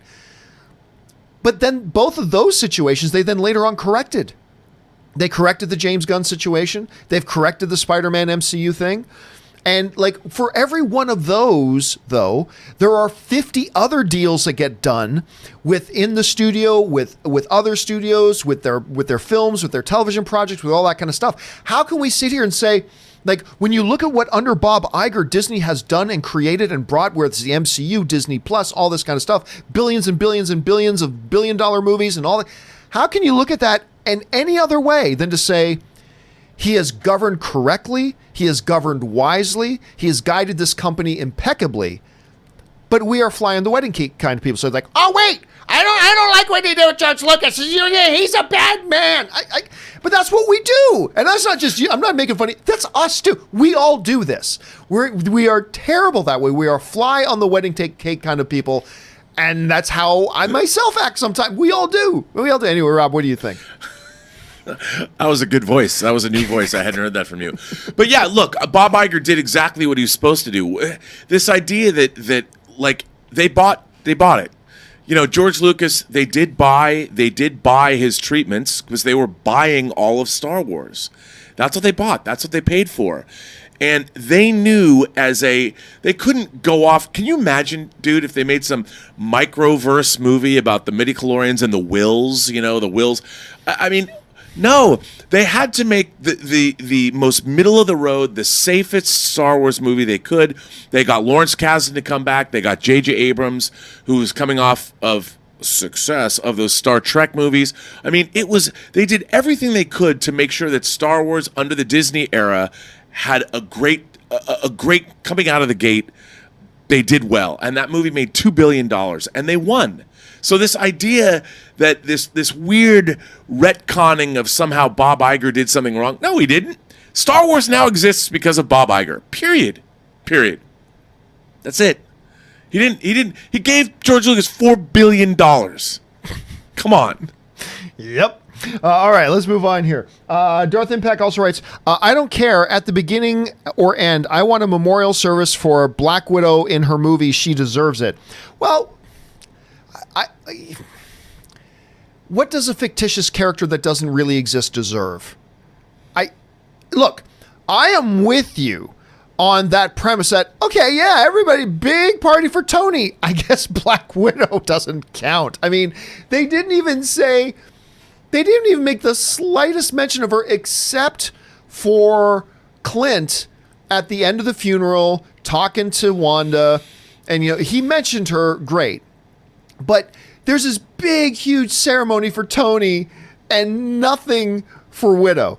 Now, again, it's a fictitious character that doesn't really exist. She doesn't deserve anything. But I'm with you in the part that I'm like, I was sitting there going, would it be nice to see them at least mention her in this? I don't know, Rob. What do you think? Well, I think we might get some kind of a send-off at the end of the film. I mean, we don't know, but look, they were in the middle of the midst of a horrible battle. They were trying to restore humanity. I mean, she sacrificed herself. We did see the Hulk through a bench. He threw a bench. I mean, it's not like they didn't acknowledge her death. By the way, the only Hulk-like thing that they had Hulk do the entire movie, he threw a bench. I mean, they were in the middle of people die. It was the end of the Infinity War. They were in the end game. They'll stuff happens. All right, next up, Brandon Blake, because Rob, you only got a couple minutes left here. Brandon Blake writes, fun fact. In the season 6 Supernatural episode Frontierland, Dean introduces Sam to a bartender as Walker, Texas Ranger. That's actually a good. It reminds me a lot, Brandon, of the fact that if you go back a bunch of years, I think it was season 4 or season 5 of Parks and Rec, as a part of the DVD collection special for the season, I think Chris Pratt was hosting. He was the host of the special features of the season, right? And he would introduce different segments. In that one, he said, I'm sorry, wait a second. I have to take this call. Steven Spielberg? What? You want me in the next Jurassic Park movie? Well, yes. Fast forward a few years, he's in the next Jurassic Park movie. So that's a cool little thing you're pointing out there, Brandon. I like that. All right, Murray Reich writes, that was pretty good premiere series episode of Stumptown. Kobe Smulders was thumbs up. I want to see that. And it ain't just because Colby Smulders is a good Canadian girl, although that is a big reason for it, of course. But also, the marketing looked good. Yeah. I think the show looks interesting. Me too. And this is the second person who's wrote into me and said that they saw it and liked it. So I got to check it out. Have you seen it yet, Rob? No, but I do want to see it. Yeah, I'm on board for this too. All right, final question we're going to get to with Rob here because he's got things he's got to do. Frankie Gouge writes, Joker controversy will help. Just like Captain Marvel, which I think was helped by all the noise surrounding it and Brie Larson. I got to tell you, Frankie, right now I agree with you. I think this thing is actually going to, it's kept attention on Joker. It's kept the focus on Joker. And I think if anything, it's made people even more intrigued to go see Joker. So yeah, I'm thinking it has helped as well. And again, I agree with you as well with the Brie Larson thing. I think what the goal of some people was trying to ruin Captain Marvel, it actually went to help Captain Marvel. And we got that. Rob, your thoughts on that? I agree 100%. I mean, Joker, if nothing else, it's now in the zeitgeist. It's moved beyond just a movie, and now it's furthering conversations about all kinds of different things: people's behavior, gun control, fandom. I mean, it is out in our culture. So it's not just a movie that's opening. This is a cultural event. And it matters, I think, on a number of different levels. So I'm really excited, as me, the Mr. Rogers of existentialism. The existential Mr. Rogers. The existential Mr. Rogers. I would say that there's something going on with this movie beyond just being a simple, it's a comic movie. So there's a lot of conversations happening, and that can only be ultimately a good thing, assuming everybody remains safe. Yeah, and that's, of course, guys. Let's not be stupid, everybody. Hey, guys, listen. That will wrap it up for Robert Meyer Burnett here today. He's got things he's got to run and do. We've got another half hour or so to take asking questions. But, Rob, as always, it's awesome that you were here today. Good to be here. Thank you for shining the light of your immaculate wisdom on all of us and giving us suntans of your glory. Listen, dude, where can people find you online and follow your stuff? You can find me on Twitter at BurnettRM. Follow me on Instagram at RMBurnett, or find me on my own YouTube channel, The Burnett Work, and its adjacent website, theburnettwork.net. And dude, we will see you again on Monday for the Monday installment of the John Campea Show. Thanks for being here. And now everybody, we now going to keep on going here and keep rolling with your questions that you guys have been sending in. So let's keep on rolling right now. Chris Feldman writes, old school debate, but how did you interpret Total Recall? Was Quaid a real secret agent on Mars, or was the whole adventure just in his recall ego trip? I thought real. Rob, just before you walk out the door, I'm going real on that. What would you say on that? I think real. It's not just in his mind. You think I've real? always thought real. I thought it was real as well. Good question. Good question. All right, let's keep moving here. Ryan Lohner writes, my top single TV season ever, Babylon 5 season 4. A lot of people love Babylon 5. My top single episode, Heaven Sent from Doctor Who. I like it. Now, my all-time favorite season of television is Heroes season 1. Heroes season 1. My all-time favorite episode of television is Battlestar Galactica, the second. I believe the name of the episode is Second Exodus. I believe that's the name of the episode of Second Exodus. That, when the Galactica comes into the atmosphere, they're rescuing all of humanity off that world where they're being held by the Cylons and all. Second Exodus, that's my favorite episode of television ever. Favorite season, season 1 of Heroes. So anyway, those are some good picks, Ryan. All right, Chris Feldman writes, fun fact, George Clooney appeared in 2 TV series called ER. I knew he was in the one. He played Doug Ross in the NBC drama starting in 1994. But in 1984, he had a recurring role as Ace in CBS TV sitcom called E/R. How did I not? That sounds like the ultimate trivia. How did I not hear that? I'm not even familiar with the show E/R, so I'm not familiar with that. But how is that not talked about all the time? That Clooney was in 2 shows called ER. That's some fast. I like the trivia there, Chris. Thank you for sharing that, dude. That's my favorite thing I've heard today. I got to keep that. I got to file that one away in my head, see if I can find some footage of that on YouTube. All right. Murray Reich writes, you idiots. These are not them. You captured their stunt doubles. Of course, that's from Spaceballs, when they get this. One of the great moments ever. I remember actually when they just released, remember there's all that excitement about the new Avengers video game, and then they finally presented it at E3, and everybody was kind of expecting that we were going to see the likeness of Chris Evans and Mark Ruffalo and Robert Downey Jr. and Scarlett Johansson, and they didn't do that at all. There's just totally different looking characters. And I remember a lot of people were very disappointed by that. And one of the best memes that I saw come out of that was people using that meme about the Avengers reveal, saying, you idiots, that's not them, you got their stunt doubles. That was one of the greatest uses of that ever, Murray.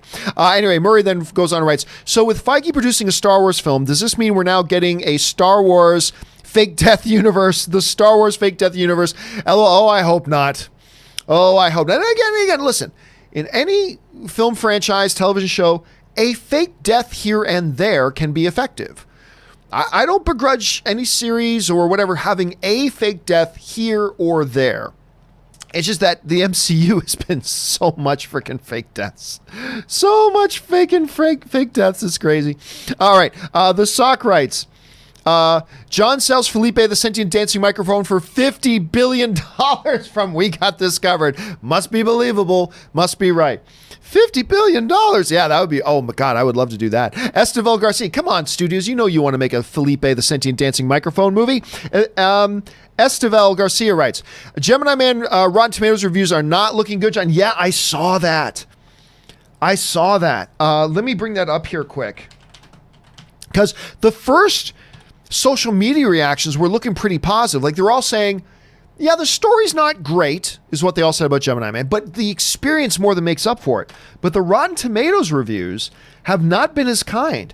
As of right now, granted, right now on Rotten Tomatoes, there's only 7 reviews up. 7, not 400, which is what we're going to end up with. There's only 7 reviews. And right now, out of the 7 reviews, 5 are negative, 2 are positive. My buddy Wilson from blackfilm.com, he's given it a positive one. Our friends over at Cinema Blend has given it a positive one. Variety, Hollywood Reporter, IndieWire, and The Wrap are all giving it negative ones. So, right, but I'm just going to say for now, let's not get too excited either way because it is only 7 reviews. When it's all said and done, there's going to be 300-400 reviews up there of it. So we'll get a better picture then. But it's still not a good start. Slim Trav writes, over under 10%. Nick Cage's Johnny Blaze is in the MCU. Oh, 10's low, but I'll go even under that. Yeah, they're not going to want to revisit Nick Cage's Ghost Rider. So I'm going to take you. I wouldn't say 0. I'd put it at like 2%. So I'll take under 10, even though that's a good low number. All right, let's see. Jubilera writes, big news. Working actor Chris Evans wants to go to be in a big franchise movie, Star Wars. Can you believe it, John? Stop the presses. Yes, so that one of the news stories running around is that Chris Evans has said he wants to be in a Star Wars movie. Again, why that is ever a news story to anybody is beyond me. It's like, woo, person who works in a field wants a job in that field. Stop the presses. Actor wants high-paying, high-profile role in a big, successful franchise. What? Every actor wants to be in a Star Wars movie. There's not an actor alive who doesn't want to be in a Star Wars movie. That's hyperbole. I'm sure you could find 1 or 2. But generally speaking, today, everybody would want to be in an MCU movie. Everybody would want to be in a Star Wars movie. Of course they would. So yeah, I do find it ridiculous when I read these headlines. What? An actor wants to be in a high-paying, high-profile, big, successful franchise movie that could help their career? No. I don't hold that against them, of course, not at all. But of course Chris Evans wants to be in a Star Wars movie. Of course he does. They all do. I don't know. I don't understand why that's a headline or where that's a story. Sidu's Screening Room writes, Joker controversy will push more people to see it. I agree. Look, it's a tricky topic. It is. But I agree with you. I think at the end of the day, I think this is going to push more people who are on the fence to go see it rather than to not go see it. Chris Warden writes, hey, John, what if A Quiet Place was really a sequel to The Office? Was really a sequel to The Office this whole time, and Emily Blunt was just Jim's second wife after Pam was killed? Wouldn't that be a twist? Dun, dun, dun. What if that was the total twist there? That guy's real name is Jim, and the daughter was his and Pam's daughter. That was their daughter, and the other kids are his with Emily Blunt's. I mean, hey, what a wild world it would be. All right, Sujith writes, there is an Amazon original series from India called The Family Man. It's about an Indian family man who is also a spy for the Indian intelligence agency, has a good True Lies vibe to it. That sounds good. First of all, Sujith, you know me.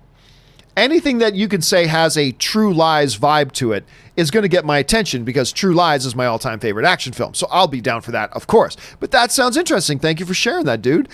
Freddie K83 writes, I'm surprised Tom Welling, who in the past has been against Smallville reunions / films, etc., would say yes to the type of terms Michael was offered.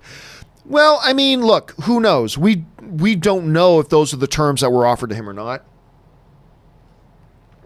Now, remember, too, that this could be a situation like they might have offered Tom Welling something completely different to come back into the CW Crisis crossover as Clark Kent.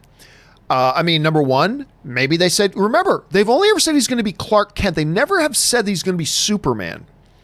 So they could have gone to him and said, hey, it's one episode. You'll be in it for like 5 minutes. We only need you to come to set for one day. You won't have to put on the Superman costume, and we'll pay you this much for one day.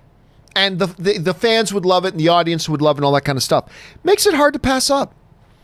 Especially you got Erica Durant's coming back as well. I mean, there's a lot of things there. And again, we don't know that the pitch they gave to Tom Welling was the same pitch they gave to Michael Rosenbaum. And remember, Tom Welling and Michael Rosenbaum are actually business partners outside of the TV industry.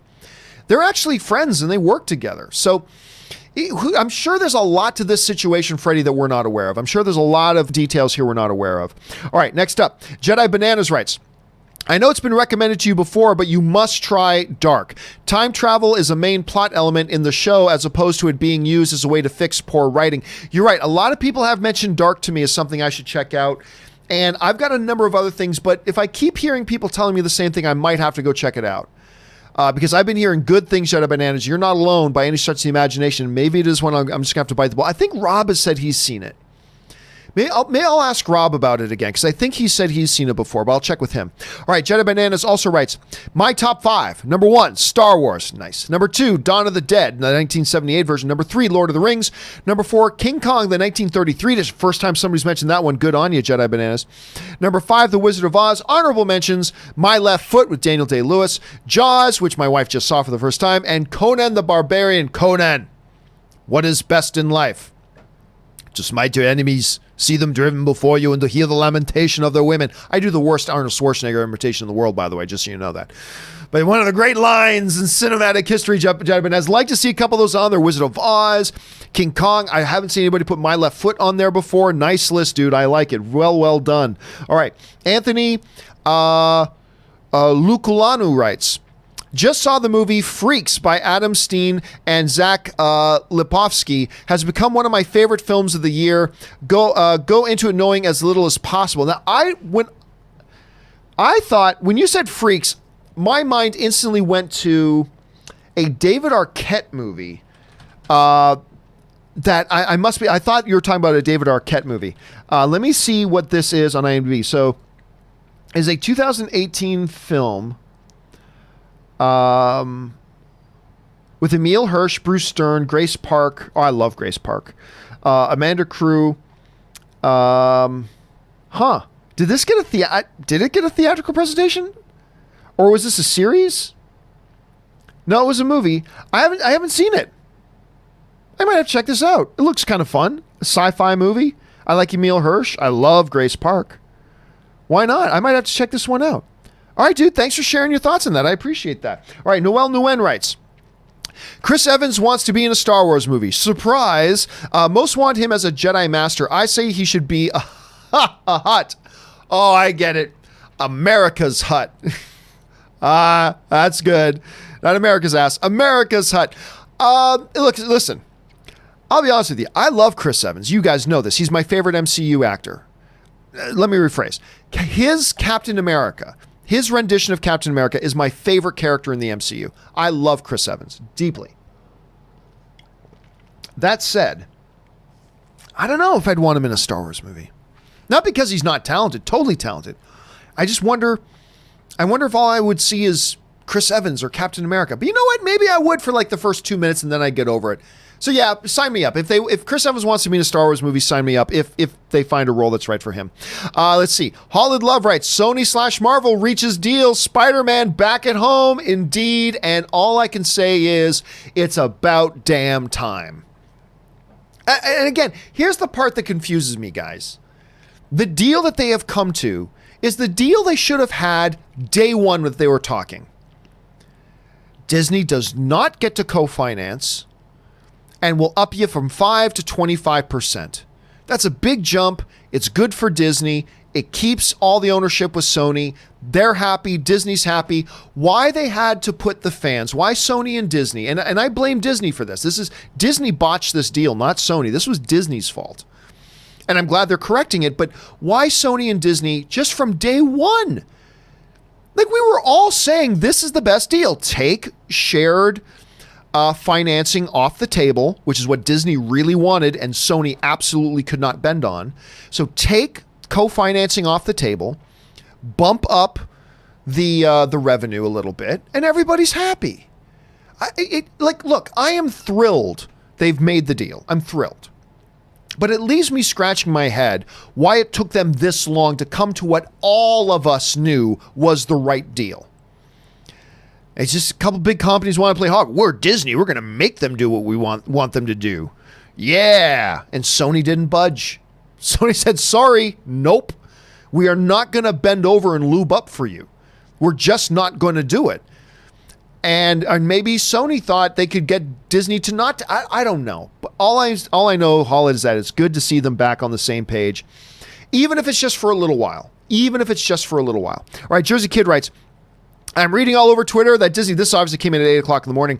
I'm reading all over Twitter that Sony and Disney have reached a Spider-Man deal. Have you heard this, and how reliable is this news? Well, it's coming out of Hollywood Reporter and Variety and all. It's done. And Disney, and be clear about this, Disney and Sony put out a joint statement. It's all true. It's damn true. And it's exciting news. Again, I don't know why this deal wasn't made before, but I'm glad it's happened now. Gabriel Reed writes, as excited as we should be about the Spider-Man deal, we need to also keep in mind that it's probably just a one-time deal. Maybe something will change. And I agree. I think this is a one-time deal. I think there's a 50-50 chance. Let me say that. I think there's a 50-50 chance that this is a one-shot deal to give us one Spider-Man movie and one MCU movie that Spider-Man can be in. And then after that, they're done. Or after that, they'll extend the deal again. Either way. I think we could be right back in this exact same position in 2 years. But if it is a one-time deal, and that's a big if it is a one-time deal, then at least now they've got a couple of years to properly transition out. Instead of the all of a sudden abrupt out of nowhere, what? All of a sudden Spider-Man's gone. All of a sudden Spider-Man's not in the MCU anymore. At least now they can ease it out. So I think there's a lot of... Look, no matter which way you look at it, this was a good deal. Because even if they're going to end it after this deal, hey, look at the benefits they're getting from it. Or if they're just buying time to extend the deal, they give themselves 2 more years to negotiate and come up with an extended deal. That's good too. Either way, it's good news. So it's good news all around for all of us. All right. Mr. Hank Dunn writes, I was really looking forward to Spider-Man being separate. I was too. But like I've always said, my first choice would be for Sony and Marvel to continue working together. They've done some good stuff together, but I was totally open. One of the bright sides of the thing falling apart was getting to see Spider-Man in a Spider-Man universe again without being Iron Man Jr., without having to rely on the MCU. I would have been totally good with that and totally happy with it. But my first choice has always been for Sony and Disney to make their deal again, and we'll see what happens from here. Mac Seuss writes, hello, John. It's me, the guy who has harassed you about the July 2021 Disney's empty date since the release of Disney's schedule. Yeah, I mean, look, what I think here is that was going to be a Spider-Man movie, but they couldn't announce that because they hadn't had a deal with Sony. Then the deal went south. Now the deal's back on and they could reclaim the thing. So, I mean, it works out. There's so many good things work out here. So many things work out here. Okay. Anthony Luculano writes, just saw Freaks. Wait a second. Did I skip something? Or I think Anthony accidentally put it in twice. Just saw Freaks by M. Science. Zach Lepesi has become one of my favorite films of the year. Knowing as little as possible. And we've already addressed that. But thanks for sending that in twice, Anthony. You liked it so much, you had to say it twice. All right, Casinema Reviews writes, Feige to you. Hey, John, Peter needs a lawyer in the next movie. Would you rather it be She-Hulk intro or Matt Murdock intro into the MCU? Ooh. Well, She-Hulk makes sense. She-Hulk makes sense.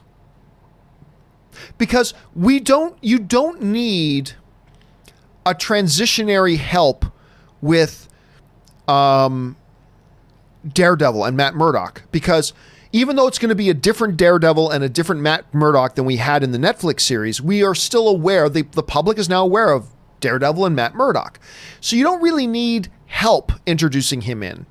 She-Hulk is going to be brand new to a lot of people.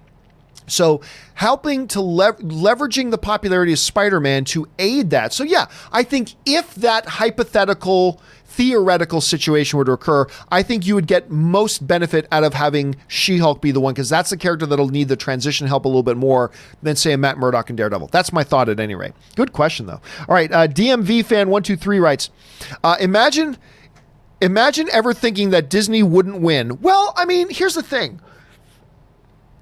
Everybody wins. Everybody wins. Yes, Disney did not get their way. But, I mean, Sony, they had to compromise too. Sony had to go from 5% to 25%.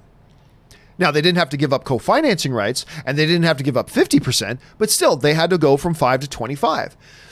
Disney gets a substantial increase in their revenue from the project. They don't get co-financing rights, but, you know, really, this is a win for everybody. So I wouldn't say that Disney lost, even though it's their damn fault we were in this situation in the first place. And I got nothing but love for Disney, but this was their damn fault. Everybody likes to pretend like it was Sony's fault. Oh, it was so... No. This was not Sony's fault. This was Disney's fault. But the important thing is they corrected it. And now everybody's happy and everybody wins. All right, Sam Mack writes, with Spider-Man now set for July 2021, that makes 4 MCU movies in 2021. You think that will be the new standard going forward, or just a one-time thing? It's a good question. It's a good question. Because now not only do we have theatrical movies, we now have Disney Plus series. So, I don't know. I honestly think 4 in a year is too much. I think 4 in a year is too much. Especially when you're considering we're also going to have Disney Plus things. So I'm going to say, my guess is it will not, 4 movies in the same year will not be the new standard. And as a matter of fact, I wouldn't be shocked if we find out that one of those other movies gets bumped. Not canceled. I won't be shocked if we find out one of those other movies get bumped. We'll find out, though. We'll find out. Who Reacts writes, Sony cross Spideyverse surprise. Loving this. I mean, it is a surprise. It's a pleasant, though. I mean, what is it that Palpatine said? A surprise, to be sure, but a welcome one. I think it's great news, and I think everybody should be happy today. Josh Bing writes, all I can say is it's the fans who won today. Absolutely. You know, Disney won, Sony won, Spider-Man won, the fans won. I think it's a good day. Again, I just don't see why there was any need that we had to go through all the BS that we've gone through over the past month. This is a deal they should have made ages ago. It was the obvious deal. It was a beneficial deal for everybody. Everybody else knew this was the right deal to make. Why Sony and Disney couldn't have figured that out with their frickin' brain trust is beyond me. Anyway. Who Reacts writes, I want new Rick Moranis movies and new Billy Joel music. Well, listen. I hope we see Rick Moranis back. I mean, from all the things I've heard, good Canadian kid, by the way, from all the things I've read, he's very, very happy with his life the way it is. But I would love to see a big comeback for Rick Moranis. I really would. Mike Thompson writes, guess who's back? Back again. Spidey's back. Tell a friend. All hail the mighty foot of Feige. Yeah, I don't honestly know that Kevin had much to do with this deal. I mean, he was part of the negotiators, according to the report, but this was Rothman and Alan Horn. They were the big guns that had to make this happen. And then, of course, you had to have Sony CEO and you had to have Bob Iger sign off on it ultimately. But this was Alan Horn and Rothman making this work. But hey, I'm just glad he's back. I'm just glad he's back, even if it is only temporary. I think this is a much better way to do things than the way they were handling it before. Sector Forbes writes, my top 10 franchise list. Number 1, Marvel. Number 2, Star Wars. Number 3, Harry Potter. Number 4, Toy Story. Number 5, Batman, Christopher Nolan. Number 6, Planet of the Apes, Matt Reeves. Remember, he only did 2 of them. Number 7, Back in the Future. You probably meant Back to the Future. Number 8, How to Train Your Dragon. Number 9, John Wick. Number 10, The Mummy with Brendan Fraser. However, my favorite fandom list is different. Number 1, Toy Story. Number How to Train Your Dragon, Planet of the Apes, John Wick, Harry Potter, Marvel, You keep running back in the future, back to the future. Mummy, Batman, Star Wars. What's your top 10 franchise list and fan? Well, I don't do, just so you know, I don't answer top 10 lists, or I read top 10 lists. I don't answer top 10 questions, top 5 questions. I don't do those, just so you know. But the number one best franchise of all time is Star Wars. Always and forever will be. As far as, because when you talk about Star Wars, we're 40 years, more than 40 years. We're 42 years after Star Wars was introduced, and it is still the most dominant pop cultural thing ever. 42 years later. Now, I'm not saying the MCU can't be that. I'm not saying that at all. But I'm saying we're a good 30 years away from finding out. Like, whenever that's come up, what I've always said is, talk to me again in 25 or 30 years. Is the Marvel MCU movie still super talked about, still absolute front and center in the pop cultural consciousness and blah, blah, blah? Maybe it will, maybe it won't, but we won't know for another 20 plus, maybe 30 years. So again, my whole reaction to that is talk to me again in 30 years. For right now, the answer is Star Wars. No other franchise has ever had the longevity, the staying power, constantly over 4 decades being front and center of the pop cultural consciousness. Could Marvel be the next one? It could, but we're not going to know for another 3 decades. So I'm just going to say, talk to me again in 3 decades. For me, Star Wars is still the number one franchise of all time. Anyway, Dim Sum 05 writes, Spider-Man Far From Over. I like that, Dim Sum. Well done. Well played. Spider-Man Far From Over. I like that. Daniel Palman writes, will they now fast track the next Spider-Man movie? I don't know that they need to fast track. I mean, they've got an announced date, but that date's almost 2 years away. Not quite 2 years, but I think, what Rob was pointing out earlier, they probably already had a plan for this before their deal fell apart. So now let's just go right back to that plan that they already had in place. Just pick it back up. They've got almost 2 years, to do it. That's plenty of time to do it. So I don't know that they need to fast track it. I think they need to get started, but I don't think they have to fast track it per se. All right, Sam Fisher writes, been watching Mayans. I still haven't started watching season 2 yet. Do glad they didn't turn Ez and Emily into Jazz and Tara part 2. Though I think I still want to see them get together again. I haven't watched season 2 yet, so I can't comment on season 2, and I don't want to hear any spoilers for season 2 yet myself. All I know is that I wasn't really interested in Mayans, and then a friend of mine talked me into watching the first couple episodes, and I did, and I really enjoy it. I mean, I still know it's not as good as Sons of Anarchy, but it's a lot better than I thought it would be, and I'm really enjoying it right now. Couch Talk writes, there was a movie called Dreamland that premiered at a film festival with Margot Robbie, but there's no trailer and no release date for it. Question is, and we jump down here, what happens to movies that premiere at festivals like Guns Akimbo but don't get picked up by studios? Will we ever see it? Yeah, I mean, the fact of the matter is most movies that play at most film festivals never get picked up. That's the reality of it. At least never get picked up for theatrical distribution. Most of them don't get picked up for theatrical distribution. Some of them won't get picked up by anybody and will never see the light of day. But then there's a lot of films that get picked up and they'll end up on, in ages past, direct to DVD video or direct to Blu-ray, or get, sign a distribution deal with Amazon. They'll end up on Amazon Prime or on Netflix or something like that. So that's what will usually happen with a lot of those. Now, if you got a movie with Margot Robbie in it, it doesn't matter how bad it is, somebody will pick it up to put it on something.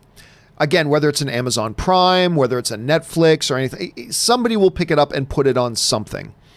But then there are a lot of films that don't get picked up. But the vast majority of films that play at film festivals across the country never get picked up for a theatrical distribution. It's true. Good observation there, Couch. All right. Josh Marion writes, hey, John and Rob, I'm a longtime follower. Thank you so much, Josh. Do you think we'll see Peter finally use his own intellect to make his own gadgets? I'm tired of Spider-Man depending on Stark tech. He is a genius too. Okay, so you are getting, Josh, to the heart of something that's been one of my big problems with Spider-Man in the MCU. And I love Spider-Man in the MCU, but one of my fundamental problems has been, amongst all the things that I like, is the fact that they've turned Spider-Man into Iron Man Jr. not only does everything he does have to rely on Tony, but they even don't even have him have a real Spider-Man suit. He has to have an Iron Man suit that's just painted like Spider-Man. It's an Iron Man suit. In the MCU, Spider-Man uses an Iron Man suit, just like Iron Man. It bugs me. Couple things we do have to keep in mind. He is still just a high school student. He can be brilliant for a high school student. And remember, he made his own web stuff. They've already shown that he can create his own stuff. Will they start to separate Peter more from the Tony legacy? I certainly hope so. Now, this isn't an issue, Josh, that for me has ruined my experience with Spider-Man in the MCU. Not at all. I love Spider-Man in the MCU. I love this Spider-Man. It's just that amongst loving him, the one thing that has bothered me has been his total reliance on everything Tony Stark. And they've made him Iron Man Jr. And I do want to see him move out of that and just be the friendly neighborhood Spider-Man. Because Spider-Man is cool enough without having to be Iron Man Jr. And I hope that they move in that direction, Josh. I really do. Anyway, thanks for the question, dude. All right. Sam Fisher writes, I thought Disney made a stupid offer, but I thought Sony didn't come back with a counter offer. No, they did. That's the thing. Sony did go back with a counter offer that got rejected. Disney wanted a co-financing deal. And that is the one thing that Sony could not budge on. Because the moment you go into co-financing, now who owns it becomes a question.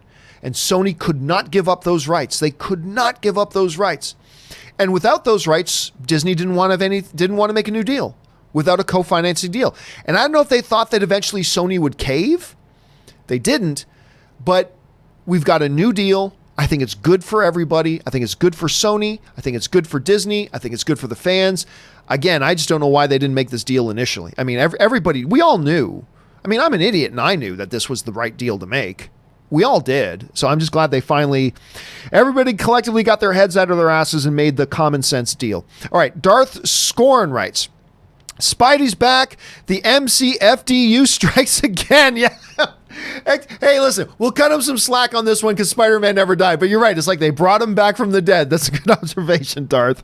All right. Black Wolf Inc. writes, what would prefer or hope to see for Spider-Man? Bring me back home, damn it. I'm hoping for Kraven and Hobgoblin to be in it. I don't know about that. Hobgoblin maybe, but my understanding is that Sony's got plans for Kraven in their own Sonyverse. So who knows? I suspect, again, I'm just saying I suspect that Kraven won't be a part of this deal, or that I don't think we'll see Kraven in the MCU, because I believe that Sony's already got plans for a Kraven the Hunter standalone movie in the Sonyverse. So that's my guess. So Hobgoblin, though, I believe can be in the equation. I think Hobgoblin can be on the table, and that is definitely a possibility. All right. Tristan Riera writes, since it seems to be Christmas today, can Zack Snyder and Ben Affleck go back to DC? Thanks for being awesome every day, John. Well, thank you very much. Contrary to popular belief, I am a Zack Snyder fan. I love 300. The best DCU movie is Man of Steel. It is the most underrated comic book of all time. I will always be in Zack Snyder's debt for that. But the reality is, under Zack Snyder, whether I like it or not, whether you like it or not, under Zack Snyder, the DCU was very divisive. It just is what it is. It was very divisive. A lot of the critics didn't like it. A lot of the audience didn't like it. They underperformed financially. They weren't flops, but they underperformed from what their potential was. And that is not something that DC should go back to. I don't think it's good for DC, and I don't think it's good for Zack. I think Zack's getting a fresh start. I think Zack's doing some new projects and new things that are his own, and I think that's the right direction for Zack to do. I don't think it would be good for Zack Snyder to go back and do that. I think it would stunt any developments he's got right now, and it wouldn't be good for Warner Brothers to invite that back into the house. They have started new. They've started fresh. They got a new direction going. They need to stick on that. But Ben back as Batman? Hell yes, sign me up for that all day, every day. Because even people who didn't like Batman versus Superman, most of them would still go, yeah, but Ben Affleck was a pretty good Batman. I mean, so I'd be down for that, but That's just my thought. All right, BMC writes, will we see Tom Holland in the Venomverse still? I don't think until this new deal's done. Once this new Spider-Man film and this new MCU film with Spider-Man appearing in it is done, then probably yes, but I don't think before. Again, I don't know, but that's my guess. Casinema Reviews writes, over under 5% if Spidey appears in one of the Disney Plus shows. Ooh, see, here's the thing. I would guess no, he's not going to, but 5% is a very low number. 5% is a very low number. So, I will say over 5%. I still don't think it's going to happen. I don't think they're going to waste Spider-Man and putting him in a DC or in a Disney Plus show. So I still don't think it's going to happen. But I can't go under 5%. 5% is already so low, so I'll take the over on 5%. Daniel Palman writes, the Iron Spider lives on. Here's hoping they don't do that. Oh, God, please don't do that. But you might be right, Daniel. Brianna Trishita writes, Apple wants to buy Sony. No, they don't. If that happens, then Disney doesn't have to share Spider-Man because those rights would go back to Marvel. So that's probably why it's not a long-term deal. Just, you can ignore all that kind of stuff. That's not happening. Apple is not buying Sony. Now watch, tomorrow Apple buys Sony. The CEO of Sony has made it very, very clear. The brand new CEO of Sony made it very, very clear that unlike the previous CEO of Sony, this new CEO has made it very clear that the entertainment division, particularly the movies, is a high priority for him. He believes Sony's future lies in making great movies. He has no interest, none, of selling off Sony or its entertainment division or its movie division. So that's not going to happen. So I wouldn't worry about that. Ed Matthews writes, when the Spidey deal first split, I sent a super chat that said, I hope this is another James Gunn situation and Disney will eventually pull through and do the right thing. And you know what? I think we all hope that, but Rob and I were talking before the show started today. And one of the things that we were saying was that Rob said, well, we really shouldn't be surprised. I said, you know what? I wouldn't have been surprised 2 weeks ago. But as more and more time passed, I started getting more and more settled. Like, yep, this is it. It's done. That thing is done. So I was actually a little bit surprised to hear this announcement. Thankfully surprised, but yes, look, Disney made a mistake with how they handled James Gunn, but at least they corrected the mistake. Disney made a mistake with how they botched the Spider-Man deal, but at least they've corrected the mistake. Mistakes happen. The question is, do you fix them? And Disney has apparently fixed them, and I'm happy to see that. So thanks for sending that in, Matt, or Ed, I should say. All right, just got time for a couple more, guys, and we're going to have to wrap up today. Lighthammer66 writes, Rob showing some Wayland Yutani love. Is that was the t-shirt that he had on there? Yeah, Rob's always got all the great t-shirts. Jesse writes, makes sense that the next Spidey would be the last. Main heroes have had trilogies, and then they're out with Iron Man and Cap, so there's a slight pattern. Could be. Yep, could be. Look, I'll say it again, Jesse. I still believe this is a 50-50 proposition. I think there's a 50-50 chance that this new deal is to end it. One more Spider-Man film, one more Spidey in the MCU, and then we're done. And instead of just an abrupt, all of a sudden pulling him out of the MCU, now we segue Spider-Man out of the MCU. Or it's 50-50 chance that we just bought ourselves 2 years with this new deal, so we can take 2 years to work out a new deal. So it could go either way. But you're right. That could be one of the things that they use just to exit them out of the MCU. We'll have to wait and see. But even then, this is a good deal. I think even then, this was a good deal for everybody. Ed Matthews writes, with the July 16th, 2021 release date, that means 4 MCU movies in 2021, Shang-Chi, Doctor Strange, Spider-Man, and Thor.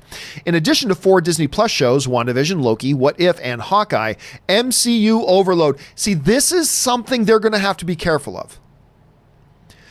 I'm not saying, Ed, that this is going to cause MCU overload, but it is something they need to be careful about. It's something they need to monitor closely and just be careful with. Now, look, you guys know what my argument for this has always been. If you like The Flash, the TV show, which I do, I adore it, I watch 22 episodes of that show every year. Not 1, not 2, not 3, not 5, not 7. I watch 22 episodes. 22 times a year, I will sit down and watch me a Flash story. I'll do it 22 times a year. So why can't the MCU have 8? I know it's different. I know there's a difference. Don't get me wrong. I'm not pretending that's an apples to apples comparison, but still, with that much, it is something they need to be aware of, and something they got to be a little bit careful of and monitor very, very closely. Because if you start to overdo it, you got to back off on it pretty quick. Or maybe it'll be perfectly fine. We'll have to wait and see. Sujith writes, this Marvel Sony deal is to complete the trilogy. No, it's not. Oh, guys, we got to complete the trilogy. That had nothing to do with it. I guarantee you that. But one of the positive outcomes will be that they get to complete a trilogy. Who Reacts writes, interesting how some brilliant game-changing directors lose their magic touch sometimes. Sometimes forever. Zemeckis, Reiner, Coppola, Burton, thoughts on why? Hey, listen, making good movies is hard. Making good movies is really hard. And if you make some bad ones, you make some bad ones. It's not that they lost it. It's just that it's hard to go. That's why when you get a director like a Spielberg or Scorsese or guys like that you really celebrate them as all-time greats, because it's not everybody that can make consistently high quality stuff over the course of their careers. It's not normal. That's why people look at a Christopher Nolan right now and going, this could be the next great one. This could be the next guy that we add to the name list of Scorsese and Spielberg and stuff like that. So it's just that we all as film fans just think making movies is easy. We forget making a good movie is damn near impossible. And then to just do it over and over and over and over again is a very, very rare thing. And if then they make a couple that doesn't do it, well, then that happens. But I don't think it necessarily means they lost something. It's just that, odds catch up with you, I guess. O+98 writes, was the MCU/Sony drama just a PR spin from Disney? I don't think so. I could see why you'd ask the question, but I don't think so, because it made everybody look bad. It made Disney look bad. It made Sony look bad. It really put a sour note over D23. D23 was still great, but it could have been such a bigger celebration. Instead, D23, I was there this year, had this Spider-Man shadow hanging over it like the whole time. It just, if it was meant to be a spin thing, it was badly done. But so I don't think it was a spin thing. Matsive Jada writes, another negative side, Iron Spider will be back. Hopefully not. I mean, that's all I can say is hopefully not. Let's see. Hans Studman sends in a really large super chat. Thank you, Hans, for sending in, supporting the channel on that level, man. Really appreciate it. I bet you're happy about Spider-Man. Dude, I am. Now, look, again, let me reemphasize this. I was always perfectly fine with the idea that the MCU will be fine without Spider-Man. They'll be fine. And that Sony will be fine without Marvel. They'll be fine too. And I was always felt very comfortable about that. That I'm good with the MCU moving on without Spider-Man. I'm good with Sony moving on without Marvel. Perfectly fine with it. But I always said my first choice, though, would be for these guys to work this deal out. And I think that's best for everybody. You can have something that's good, and that's fine. You can have something that's good, or you can have something that's great. And having Sony and Marvel work together to do this, I think they've created some good stuff. And even if it is only temporary, I think this was a good move. So you are 100% right, Hans. I'm happy about this Spider-Man deal. I really, really am. All right. James Lockman writes, one of two. Happy Aloha Friday, John Robb and everybody tuning in. Great news about Spider-Man to start the weekend. Looks like someone slapped Disney with... slaps Disney with their dick. Was it you, John? LOL. Regarding your poll from yesterday, I think 100% of everybody touching themselves here today. Yeah, and that is a big thing. I should probably mention that I did put up a poll today on my Twitter. Let me just see if I can go over and pull it up. I put up a poll on Twitter. I forgot to get around to that and mention it a little bit earlier. But the poll I put up on Twitter was simply this. The question of the day, Disney and Sony have reached an agreement for now. At least one more Spidey in the MCU movie will be coming, and by that I mean one more standalone Spider-Man movie with one more Spider-Man in an MCU movie. Like it? Or are you apprehensive because we'll probably go through this again? And more on today's show here. 81% of you guys are saying you love it. 19% are saying you're apprehensive. A little over 5,000 of you guys have registered votes. And listen, I get the being apprehensive thing because I think there is something here to be apprehensive about. Because we are going to go through this again in 2 years.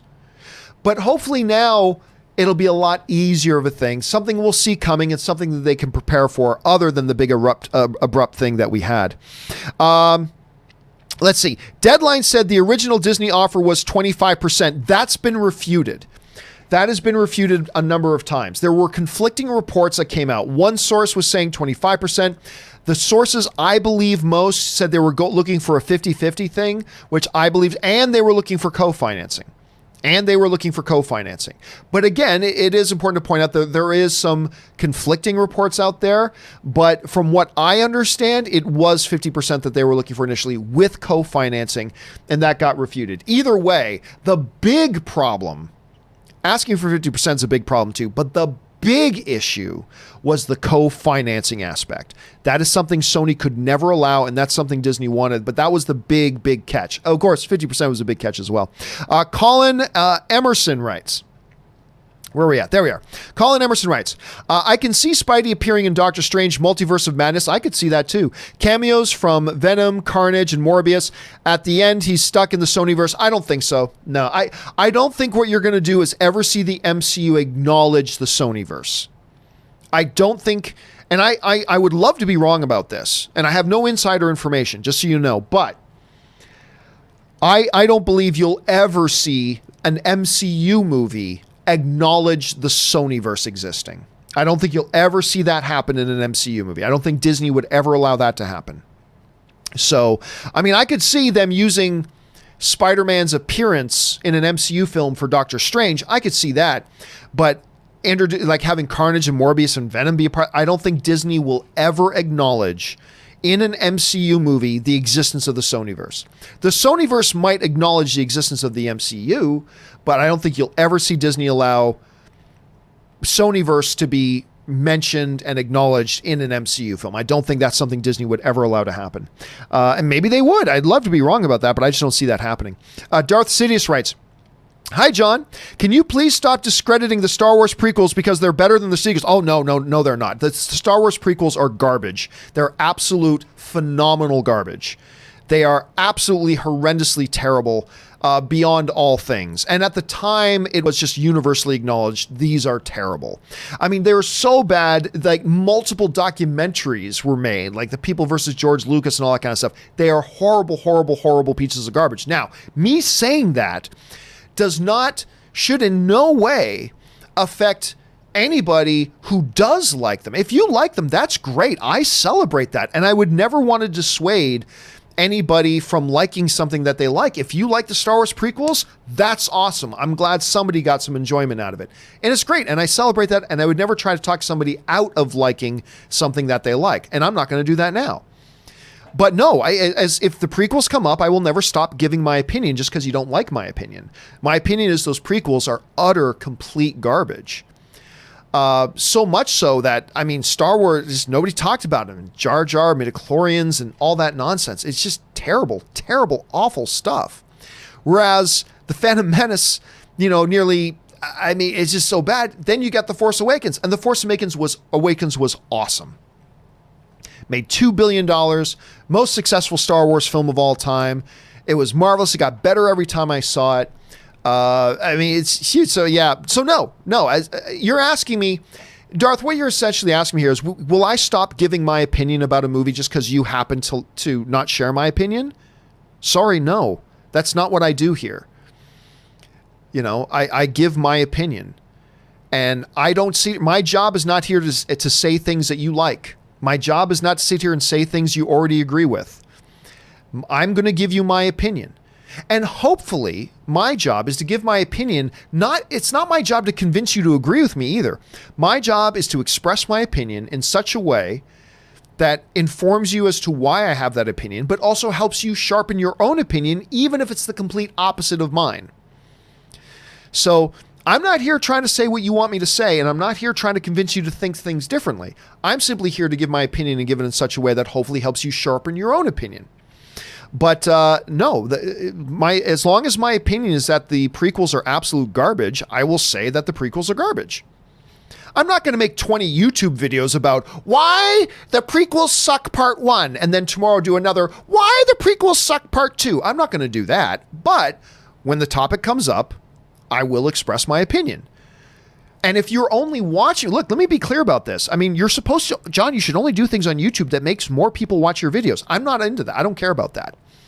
If you only watch me because you think I'm going to say something you already agree with, then I'm the wrong show for you to watch. That's just it.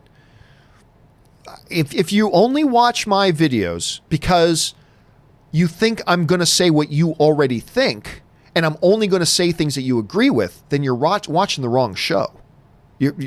I'm not for you. No show is for everybody. And if you're just looking for me to say things you already agree with, you're watching the wrong guy, because I'm never going to do that. I'm going to give my opinion, no matter if it's a popular opinion or an unpopular opinion. I'm going to express it when it comes up. I'm always going to emphasize that you don't need to agree with me. Like, if you like the prequels, that's awesome. It doesn't change my opinion of them. You know, I like Armageddon, and I know most people hate that movie, and that's cool. And other people hating the movie doesn't change the fact that I get to love it. And me hating the prequels doesn't change the fact that you get to love them. And there's nothing wrong with that. But if you're the type of person that I can't watch something if something is being said that I don't agree with, then you're watching the wrong show. You know, me and Rob, our favorite discussions with each other on or off camera is when we have different points of view and different opinions about something. Like, Rob hates that I like Star Trek Discovery. He hates that but he knows that when we talk about Star Trek Discovery, I'm going to mention that I like it, and I'm going to say why I like it, and I know that he hates it, and I know he's going to express why he hates it, and we love our conversations. But that's what this show is. That's what my channel is. I'm always going to give you my honest opinion. I'm never going to shy away from giving it, whether it's a popular opinion or an unpopular opinion. And if you're asking me to stop saying something that you don't agree with, not going to happen, brother. Not going to happen. And if that's what you're looking for, if you're looking for a YouTube channel that's just going to say what you already think and is just going to say things you agree with, I'm the wrong channel. And I've always said this before. I will say it again. I said this when I started my channel.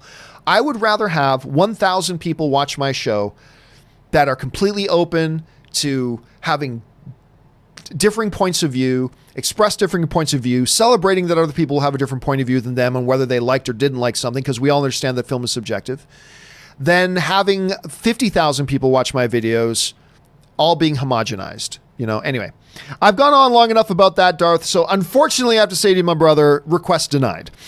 James, we already did James things. All right. Ryan Platts writes, the Batman and Spider-Man both open in July of 2021. Ooh, I didn't even think about that.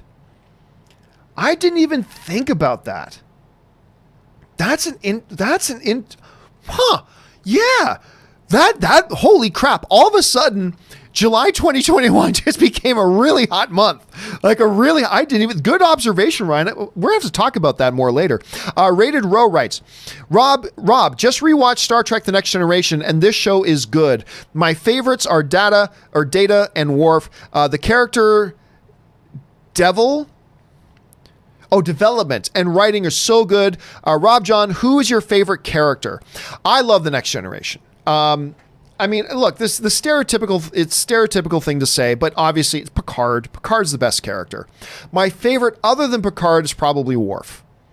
They did a lot of development with Worf and gave him a lot of different layers and a lot of different backgrounds. So Worf. I also love the Q character, but he only popped up now and again. So obviously, favorite is Picard. But after Picard, I got to go with Worf, my friend. I got to go with Worf. All right. Sorry, a little bit of a jump. La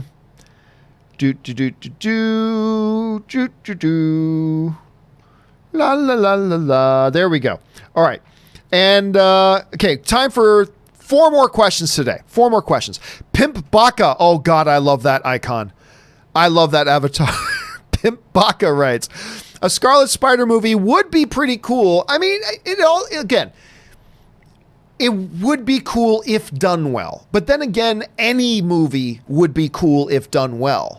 And any movie could be disastrous if done badly. But I'd be down for a Scarlet Spider movie. Again, there were other things I would take first, but hey, yeah, you get the right people connected, Pimbach. I'd be down for that. Everett Lewis writes, I'm so excited for Joker. It made me watch Taxi Driver and King of Comedy for the first time. Nice. And it only heightened my excitement for the Joker. You know what, Everett? I'm so glad to hear you say that. And I've heard other people say that. I've heard people say, you know what? I never saw Taxi Driver. But everybody talking about Joker and about how it's kind of like a comic book version of Taxi Driver has made me go and watch Taxi Driver. And anything that makes people go and watch a classic is always good to me. But it is kind of cool seeing how many people are going back to watch these movies that they've never seen just to prep them for Joker. I think that's awesome. And if it heightens our excitement, all the more, Everett. And I cannot wait for Thursday. Oh, I cannot wait for Thursday. Okay. Chris Feldman writes, since no live-action Spider-Man lasted beyond a third movie, could Spidey's MCU exit be his death, like Iron Man, leaving Sony to reboot the series? Maybe. The only thing about that is this. Sony really likes Tom Holland. Sony really likes Tom Holland. And I wouldn't be surprised if they wanted to keep Tom Holland around. Now, who knows? Tom Holland's contract will probably expire after that, but I got a feeling he'll want to come back and continue to play Spider-Man, and I think Sony will still want him. If that's the case, and that's a huge if, if that's the case, then killing him off in the MCU is probably not what Sony would want. Remember, Marvel can't do anything with Spider-Man. Even the ones that Kevin Feige is producing, even the ones that are in the MCU, Marvel can't do anything with Spider-Man that Sony doesn't approve. Sony has to give their stamp of approval on everything they want to have happen with Spider-Man in the Spider-Man standalone movies and in the MCU movies that Spider-Man appears in. They can't have Spider-Man say a single word that Sony doesn't approve. So you got to keep that in mind.